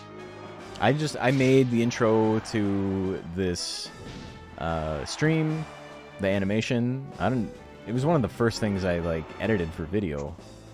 I'd never done it before. I'd never done rotoscoping before. The rotoscoping is really, really rough. If you like are looking at it closely, it's not great. I made the song for it because you can just do that. You can just make whatever you want, man. And Pepper Steak can just win by slapping his opponent.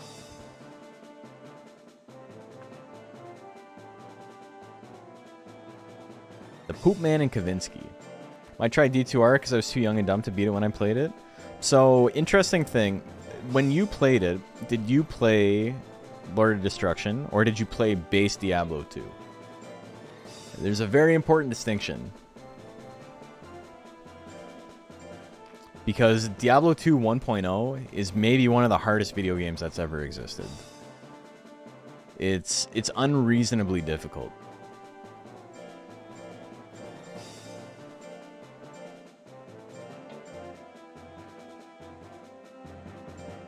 I played a lot of Diablo 2 1.0, and it is a brutal game. Thought it was base because internet was not a thing when I played it. Okay. So yeah, I didn't have internet to play it either. My computer was really, really slow, and it would freeze, like it would like chug all the time whenever any like big particle effects came up on the screen. Wow, I don't know why that was so hard to say. Really interesting things about Diablo 2 1.0. Half the builds in the game were not capable of beating Duriel if you were playing solo. He was just too strong. He did too much damage, and he recovered health too quickly for like summoner builds couldn't beat him. I don't think there was a build, unless you were unbelievably overleveled with the Necromancer, that you could actually beat him solo with. He did extra damage to minions, so he would just literally 1 or 2 tap every minion you had.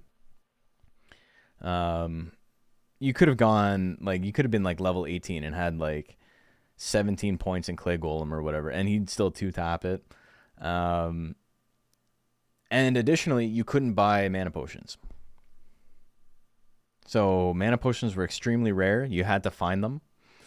And those two things together, the huge block of not being able to get past Duriel and the huge block of barely being able to play casters or anything that used mana, made the game like unbelievably difficult. To the point where it's like, it's very funny to look back on it. And then they patched it like a dozen times before Lord of Destruction came out. Almost a dozen times. I think it was like 9 times. Rayman got a shitty remaster where they replaced all the music, and I nominate that as one of the hardest games ever made. I've never played any of the Rayman games. Power T-Bolt, 40 damage, let's go. Gotta do something else if you want to win. Oh, he's gonna run. God damn, dude. Hey, Krauta, how are you doing? Sorry, I was a little late on that. I was telling a story. Spirit Smash, big miss there. Sucks D4 has a meta build at least for each class. I mean... Yeah, I mean, that's the case. That was the case back then as well. It's just that you had to play in a party.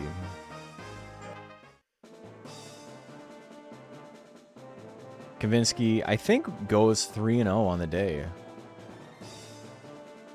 Yeah, Kavinsky 3-0 on the day. So Kavinsky, Battenbug, Rambo, Commandu, Manly Oak, and Peppersteak are all guaranteed a spot in the playoffs after today. Puppy and Lumpacoal up next. Played some of the PS2 Rayman games. They really just confused the hell out of me as a kid. I found Rayman for the Game Boy Color outside on the playground one day. And I was so excited because I was just like, it's a video game. I get to play it. And I put it in my Game Boy Pocket. And it was like, sorry, you need a Game Boy Color, jackass. And I was like, oh no. So I just put it back on the ground. Back from whence it came. Didn't even know you could do parties in D2? Yeah, you can. You always could. You could always play online.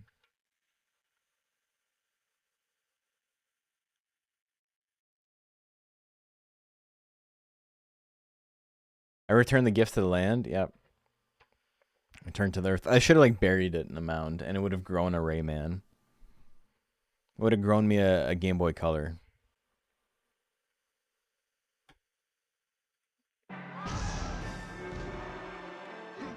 I wonder how many others returned that game until they found a proper owner.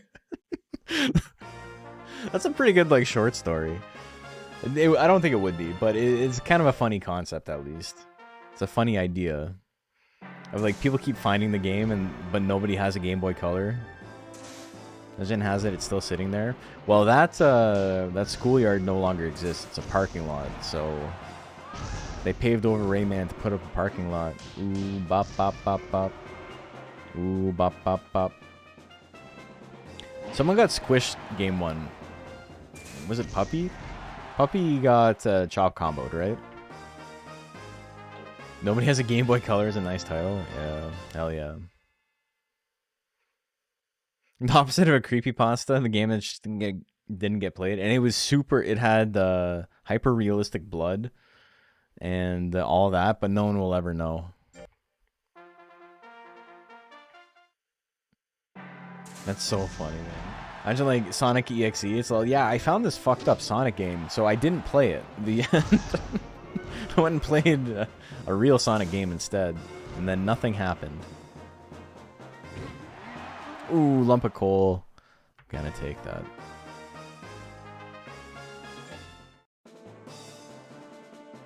What I like in D4 is that purchases are just cosmetic, like other RPGs. Hope D2 is like that too. Well, you're in luck, brother. There's nothing you can buy in D2. It's less than that. Didn't work, so I ate soup and went to bed. Dude, that's like my friend went to go see Distant Worlds the other day.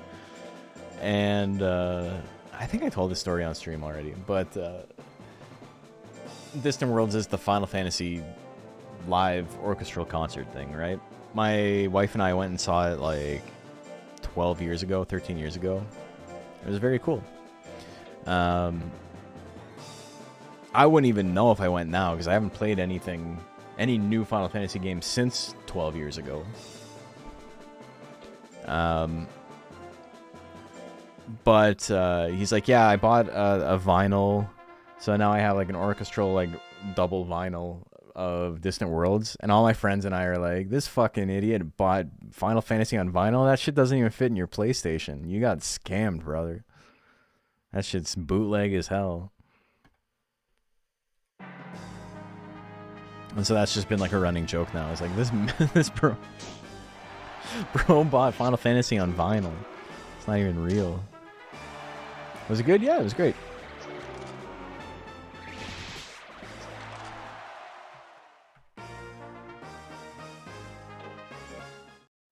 Metal Lamer wins game 1 with a little spinny dance. Goes for it again. Doesn't work this time. And again. The schlap. Again with the big schlap. Weapon throw, big miss. Heavy slap. Final Fantasy has some absolutely fantastic music in it. I mean, it's all got fantastic music. Every one of them. Did you guys see the tweet that was like Nobuo Uematsu made tacos? That's like a hamburger with like a craft single on a taco shell. And everybody's losing their minds because it's like, oh my god, he doesn't know he's eating slop. And it's like, I'm pretty sure he's just eating like a low-calorie burger. It's just like, instead of having a bun. But people are just like, oh, look at the gross tacos he's eating. It's good to hear. I'm seeing lots of comments that Blizzard is finally growing a brain and listening to people. So the original D2 did have like very minor cosmetics, like everybody can wear the same armor and stuff, right? With like certain exceptions. But like most of the armor, most of the weapons are universal. And when you put it on, it would change like the sprite of your character, but it wouldn't look necessarily like if you put on like a big, like a breastplate, like a big, like bulky thing on like your sorceress or whatever, it would be the sorceress's equivalent of what like that breastplate would look like if it was designed for the character. So you put like a big slab of metal on your character, it doesn't look like what the icon looks like. They change it for whatever, just so it fits the vibe a little bit better. But not every individual item had its own like adjustments. Like certain ones shared a look, but in the new one, it's a lot more discreet. Like there's more there's more changes depending on the gear you're wearing, which is kind of cool. Favorite Final Fantasy soundtrack is OG Crystal Chronicles. Interesting. I've never played Crystal Chronicles. I really like the art for it. My friend had it and on the Super Nintendo, and I always looked at it and was like, that looks cool, but then never ever played it. Alright, Finesta and Veteran. Both these monsters lost both. Excuse me. Both of these monsters lost both their matches today. One of them's got to win. Veteran off to an early start. 9's my favorite game. I think 9 and 6 have my favorite music. 7's got some good music too.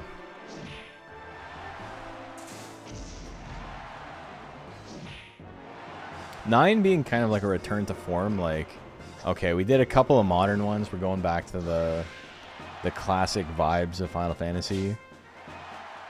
Gives it like a much more classic, like early Final Fantasy music vibe as well.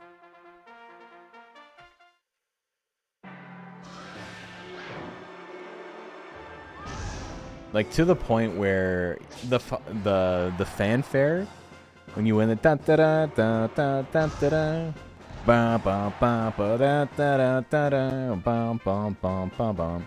That's the only one I can ever hear in my head. Whenever I hear the Final Fantasy VII one, it's like the I'm like, they messed up. This is a mistake. This isn't the real song. What's my favorite installment in the Final Fantasy series? 9. 100%. And then probably like 6 and 5, which are both very good. Finesta gonna take it. He survives the big diving press. He's chilling.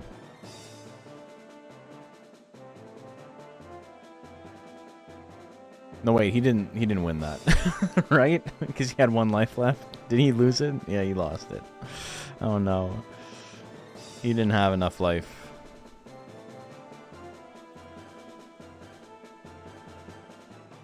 Tears and Rain and Bugtimus Prime. I'm sorry, Torble.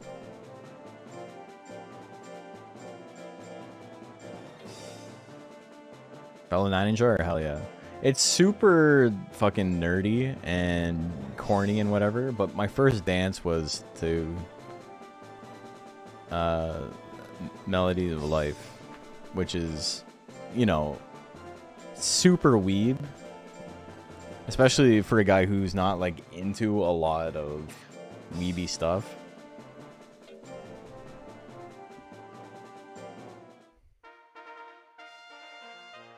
Okay, Tears and Rain and Bugtimus Prime. Kind of agree that Final Fantasy went downhill after 10. I haven't really played them. I played 10 the whole way through for the first time when I was like 22 or something, and I was like, whatever, I'm not really feeling this.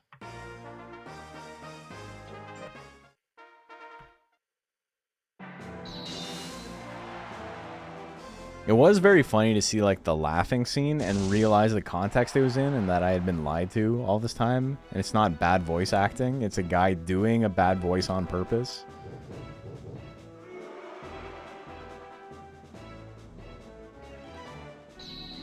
The water gun miss. The water cannon miss. Bugtimus Prime's got a shot. I'm like 8 years older than you? Yeah, I am. I'm turning 36 this year. Tears and Rain, gonna take that one.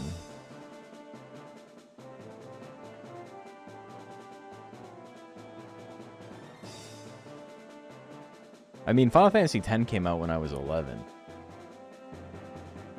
For real in Tatsumaki, but I just never played it.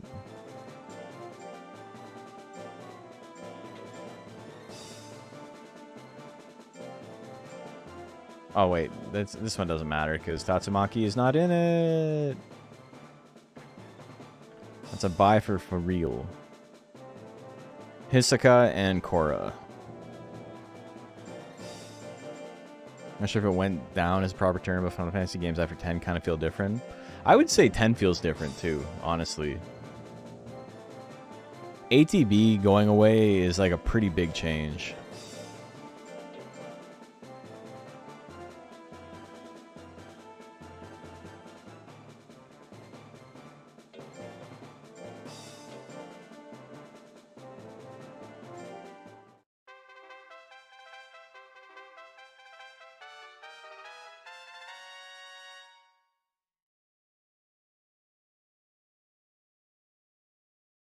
I don't think it's a bad change inherently to go to like strictly turn-based from like a speed-based turn-based thing. 10 is the middlest middle child to ever be born between two things. I can see that for sure. When down, it's all Devil May Cry disguised under a Final Fantasy label. It's kind of funny because I really liked Final Fantasy Explorers, which is, you know, like the fake Monster Hunter type thing they did. I thought that game was really fun, and everybody I played it with was like, this doesn't feel like Final Fantasy, and I'm like, well, no, of course not. But and then all those people love like the ultra action Final Fantasy games, and it's like, bro, you wouldn't play this other game with me, and it literally feels the same. I have a friend who plays like 20 hours of Final Fantasy 14 every week and like loves Final Fantasy 16 and hated playing Explorers with me, and I'm like, did your opinion just change, or like it's like a combo of those two games.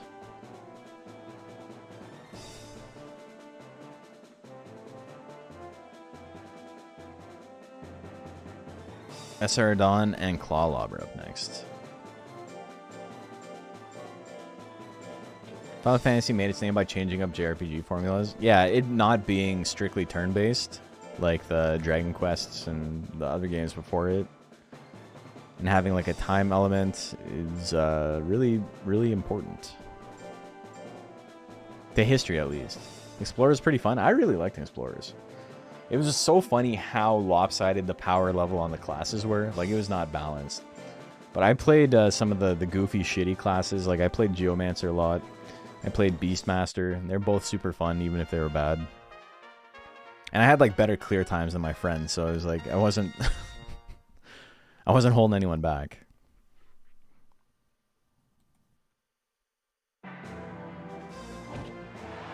Oh, Big Tail Assault. Crab Saurian's so cool, man. I can see why he's so many people's favorite. He was definitely one of my favorites as a kid. He's also the first monster I ever saw fail the first level of an errantry. My cousin and I were playing, and our Crab Saurian had been doing really badly in tournaments, and we sent him on errantry, and he lost the monkey race. And we're like, we gotta get rid of this freak. That's it. We're done. It's got power. Power Tail Lashes, the one shot. Holy. Claw Lobber, gonna take it. 2-1.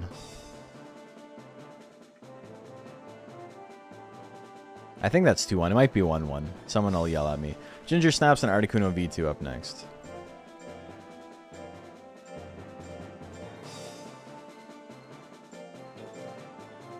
Losing monkey races is indeed a sign of failure in the making. I tried to get footage of failing round 1 for a video, and it took me like an hour. It's so unlikely. 1-2? Okay. He won either way.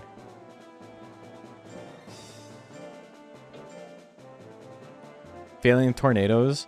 I think the one I've seen the most is failing the skill errantry, where he jumps over the watermelon and hits the tree in the back and a coconut falls on his head. I think the one I've seen the least is probably the Papa's one.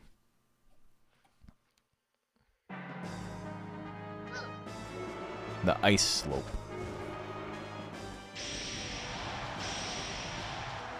Ooh, big double flame. Goes for the triple flame. A fourth? Almost punched my cup. Still in boxing mode. I did sparring this weekend, and now I have every Wednesday off until my fight to guarantee I can do sparring every Wednesday night, so I'm super, super excited. This weekend was really funny because we had a couple of new people. And by new people, I mean like new to the gym. They were friends of other people. And they had like boxed in the past. And there's this one guy who was like, you know, between like 55 and 60. I don't know how old he was. But used to be a boxer. And the only guy I've ever had to fight that fights like the exact same way as me, which is like super in, just like dive the opponent, get in their face, and then bully them. And it was so funny just getting fucking smoked by a 60-year-old man. It was some anime shit, man. The old masters, you can't beat them. They're OP. But yes, very, very cool fighting someone who has my exact same style. Because I learned a lot about like what I can get away with, because I don't have any defense against it, right? I've never had to fight anybody like that. Everyone I fight is always trying to keep me out. They're always trying to run away. So when I had to fight someone who wasn't doing that, I was like, I don't really know what to do in this situation. So I got a lot of stuff I can steal from him. It was super sick.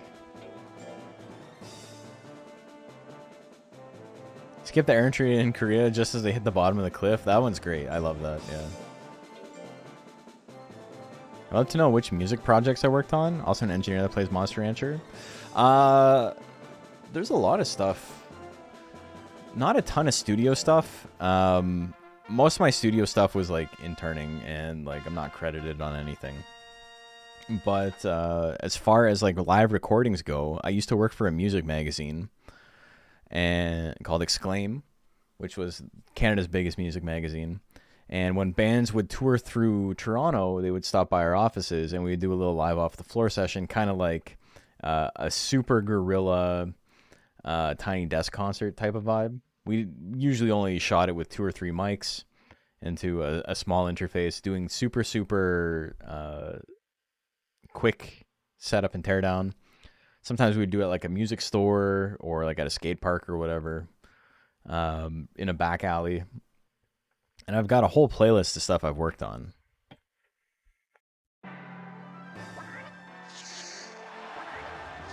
The double lick. But I haven't done like a lot of music production in quite some time. I just write little chiptune things for myself now. Do live off the floor of my apartment in Toronto? Damn. Through Tascam cassette mixer? That's so sick. We were doing... I think we just had like a little Presonus or something at first. And then we had some sponsorship that got us 2 separate 8-channel mixers. And I was trying so hard to like link them together without having sync issues, and like it wasn't working. And they're like, we bought these and like how come they don't work? And it's like, dude, like you bought stupid gear and you're expecting me to like make it work. Like plug 2 interfaces into my laptop at the same time without a word clock or anything, and it was annoying. Damn, laser cutter, big damage. He's got power.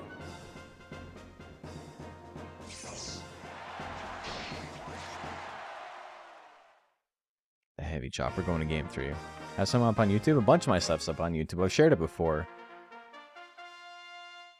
Maybe we'll watch something at the end of this. I worked with a bunch of bands. Like I did a session with Deltron 3030, which was super sick. Bucket list shit for me. But I think my favorite session I worked on was I did one with Andrew Jackson Jihad, which was, I was a huge fan, and then getting to do that was great. I worked with a bunch of like really cool bands.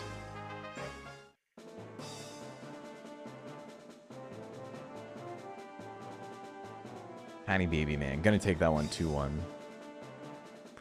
It's really funny, I don't have it saved, and I'm so pissed off because he did it during the sound check when I wasn't rolling.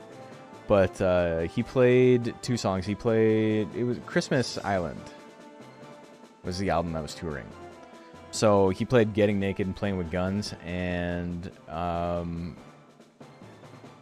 Linda Ronstadt song. Is it just called Linda Ronstadt? And when he was testing mics and shit, he kept singing Getting Naked and Playing with Nash, and I was like, that's so fucking sick, man. But I don't have it saved. Gotta head to bed. Good match. To catch you in the next one. Thanks for tuning in. Appreciate it.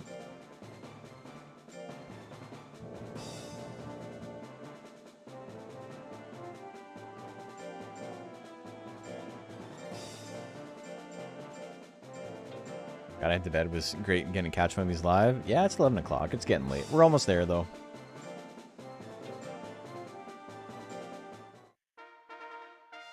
All right.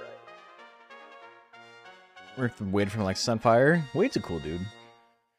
I don't know him like super personally, but like I've talked to him at events and stuff. Hannah Warrior and Mr. Sandman. What else? Other cool bands I've worked with. Dr. Dog's a really cool band. I don't think that session sounds very good, but, you know, sometimes I'm stuck. Joyce Manor. I'm not the world's biggest Joyce Manor fan, but it was cool to do that session.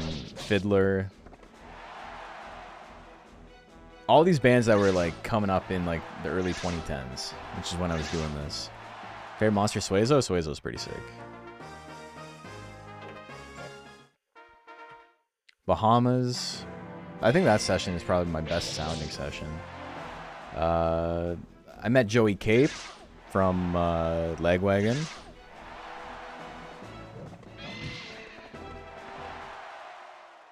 Hannah Warrior, you're gonna take that.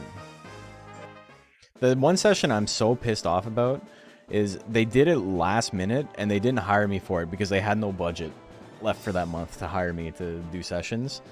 I missed doing Millencolin. And I was so mad when I saw the session go live because I didn't know it was happening. Millencolin is like maybe my favorite band after AFI.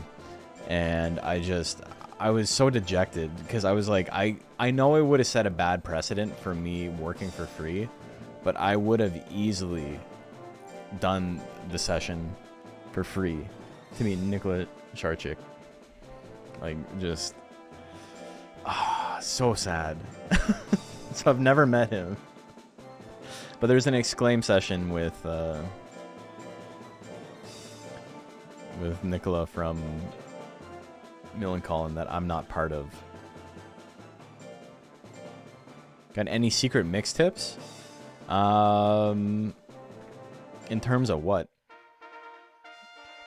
A lot of my stuff, a lot of the sessions were like acoustic stuff, right? So what I would do to make them sound better would be to just stereo image everything. And I got really good at stereo imaging acoustic guitars. It's not the hardest thing in the world, but like there is some finesse to it to not make it sound stupid. All right, White Zowski and Charybdis, here we go. Monster Rancher, I got 1,000,000 tips. That's my whole channel.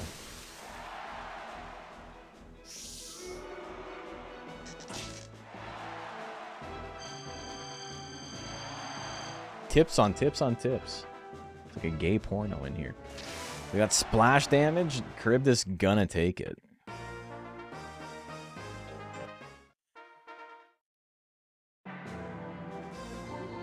Yodel? He's mad about last game. The arrow misses. Telekinesis is gonna take it. Can I get a tip for best worst monster to get second place with? For the best worst monster to get second place with. So your goal is to place second. And what's the worst monster you could do that with? Correct?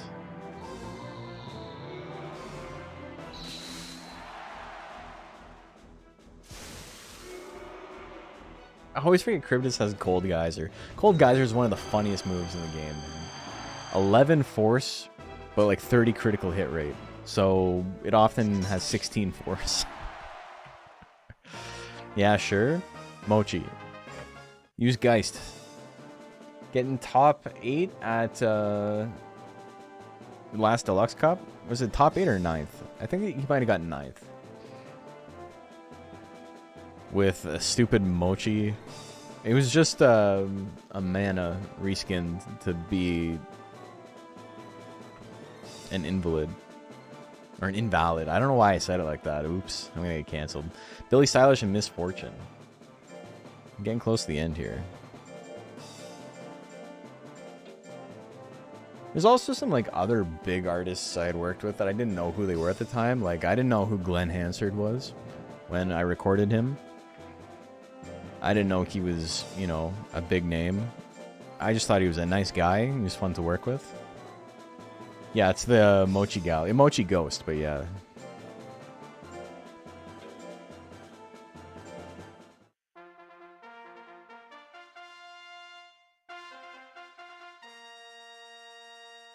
Here we go. Billy Stylish versus Misfortune. I did a session with Anti-Flag, and I'm pretty sure like that dude's like ultra canceled now. So it's okay that the session like really sucked. He didn't want to do it, and it's like he forgot he had agreed to it. And so he was just a huge piece of shit to work with. He's super annoying.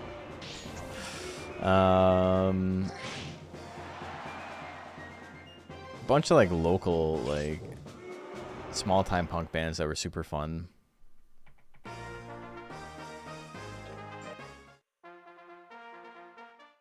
Pup before Pup was big. I guess the Joyce Manor one was before Joyce Manor was big too. Because like they got big recently. Kung Fu Kick, Big Miss. The Session Magic, the guy who wrote Why You Gotta Be So Rude, he was the worst.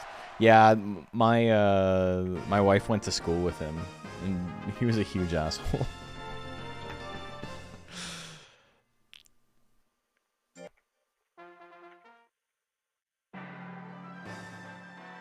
I think that might have been 2-0, but... Okay. I've now lost track. We're gonna play possibly a game 4.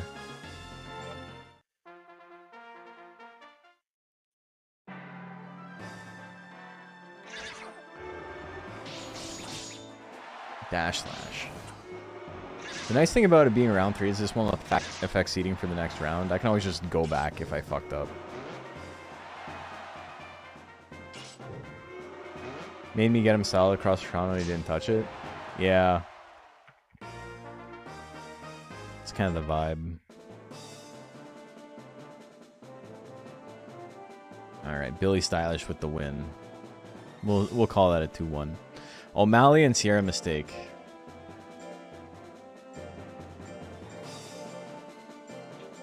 It's always funny when someone who's like a jerk becomes famous, because they get to a point where all their like assholeishness is maybe what I was trying to say. I don't know what I was trying to say. It just gets amplified. Like they are now enabled to be their worst self. I've been on gigs, asshoolery. I've been on gigs where someone, like while I'm setting up audio gear, they're like, "Can you get me a bottle of water?" And I'll just be like, "No." And they're like, "Excuse me?" And I'm like, "I'm not the water bottle guy." And I just go back to work, and they get so pissed. They like go talk to my boss, and my boss is like, "He's not the water bottle guy." I'll get you a bottle of water. Don't worry about it.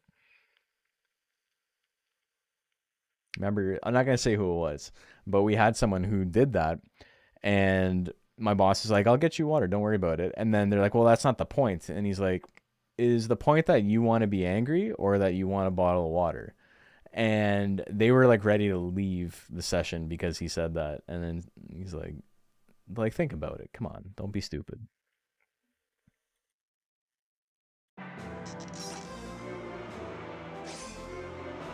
Brought a glass of water to a client and yelled because it wasn't a bottle.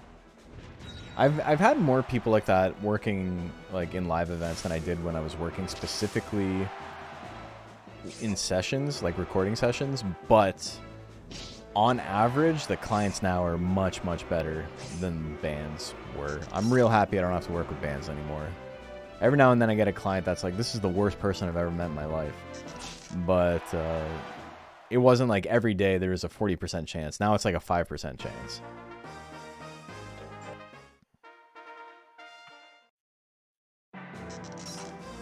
And the pay is way better, so I can't complain as much. It's the thing about like the music industry, right? Is that everybody is super taken advantage of because there's this overarching like miasma that like this is a dream job, so you better appreciate it, and then you're like subjected to like working super shitty hours and super shitty conditions, and it's like, you better not argue, you better not complain, because some 16-year-old will do it for free.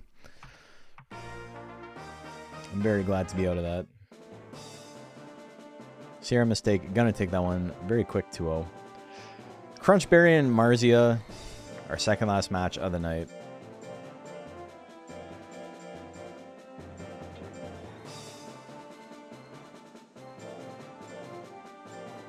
I will endlessly talk about the good stories I have from like working with bands and stuff. I have a lot of bad ones, but it's like,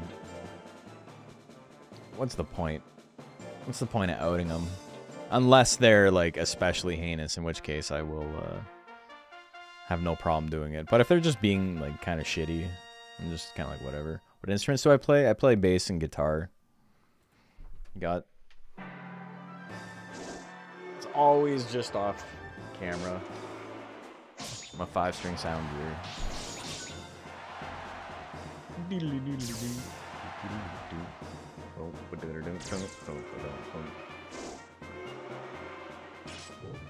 You'll just have to believe me that I was playing the right notes.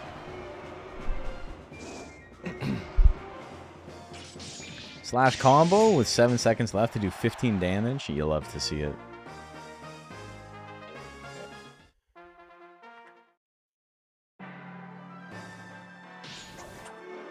Dash slash big miss. Or a little miss. Missile with a big hit. Crunchberry has so many power attacks, man. He's got power. He's got the text. Yeah, power I-beam. Got him with the Anton Chigurh. Put a little hole in your forehead and you're done, kid.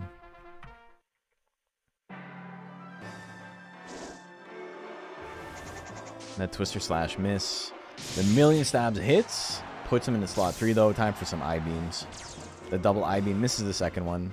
Little zip zap. You're gonna need to use another intelligence attack. No, Marcy is gonna take it. Game 3, here we go. Still playing bands? Nope. I always think about it. I always think about getting back into writing music with a band, but I have too much stuff on the go. It wouldn't be fair to everyone else in the band for me to say I'm gonna be in the band, because I'd have to like constantly miss practice and shit. Crunchberry gonna take that one. Crunchberry is a monster that can easily go 0-3 because of so many power attacks, but if it's landing those I-beams, it's pretty good. Moosey in the bones.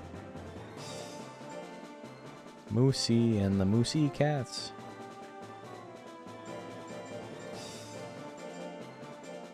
I do love karaoke though. And having like a lot of musical friends and stuff, karaoke is great. It's really funny just seeing people still have this boomer take of like, karaoke is the most embarrassing, worst thing in the world. And it's like, yeah, maybe if you're like a fucking freak who doesn't like having fun. You played the Danforth last night? That's sick. You're in 2 bands and it's a lot. So I've got this. I've got my regular 40-hour-a-week job. Video editing, which is not streaming. When I'm streaming, I'm not really working on video editing. It's very rare that like a good edited video comes out of streaming. Like the VODs are fine, but it's not the same thing as like my Rancher Rundowns. And then I have boxing, so that takes up a lot of my time. Family, I'm married, have the dog. Yeah, the portrait for Golem is super sick.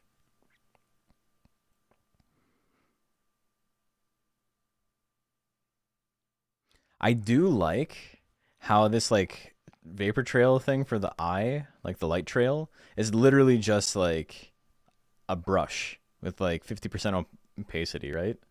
It's just, it doesn't break up anywhere. It's just a flat trail.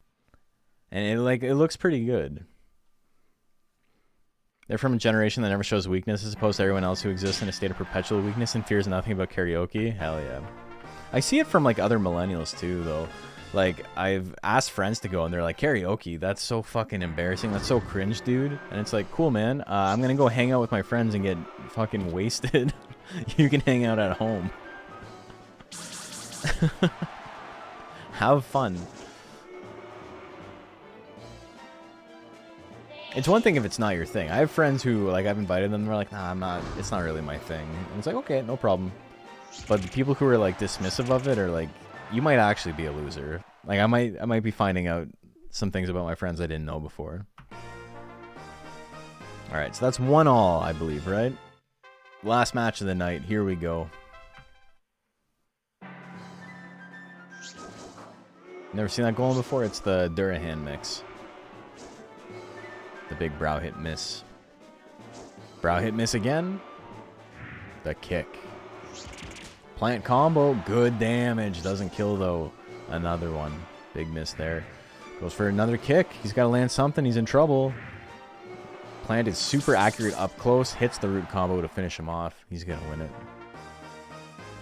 I have no song in my heart and you should feel weird for having one. Yeah, exactly. If you got love in your heart, then who am I to judge you? All right. We're done. We got through it. We got through it in 3 hours. So 11:20, we're a little bit early. I think... Do we... Time for the playoffs. Let's get it done. First things first. Where am I? Who am I? What am I? We have Manly Oak, Battenbug, Rambo Commandu, Pepper Steak, and Kavinsky, all with a 3-0. Ginger Snaps, Tiny Baby Man, the Poop Man, the Tiny Poop Man, Love Train, Hannah Warrior, Crunchberry, Sierra Mistake, Root Beer, Claw Lobber, Kurochan, Primus, Charybdis, Cora, Claire Farron, and Billy Saj with a 2-1. White Zowski, Marzia, Rattlebox, Hisoka, O'Malley is hard on, Robot Hot, For Real, Lump of Coal, Tears and Rain, Veteran, Misfortune, Misfortune, and Mr. Sandman. Articuno V2, Metal Aimer with a 1 and 2, and then Tatsumaki, who did not do anything. Finesta, Puppy, Bug Slapping, and Buzz Slapping, and Bugtimus Prime with the 0 and 3. Unfortunate night for them, but they're still in it. They can still win the playoffs. They can win the whole thing. But these monsters here, Manly Oak, Battenbug, Rambo Commandu, Pepper Steak, and Kavinsky, will be given a berth in the finals of DXBL Heavyweight Rank C. They are guaranteed a spot in the finals. 24-hour Monster Entry stream. I was thinking about what to do for the yearly stream that we do for my birthday, i.e. the MS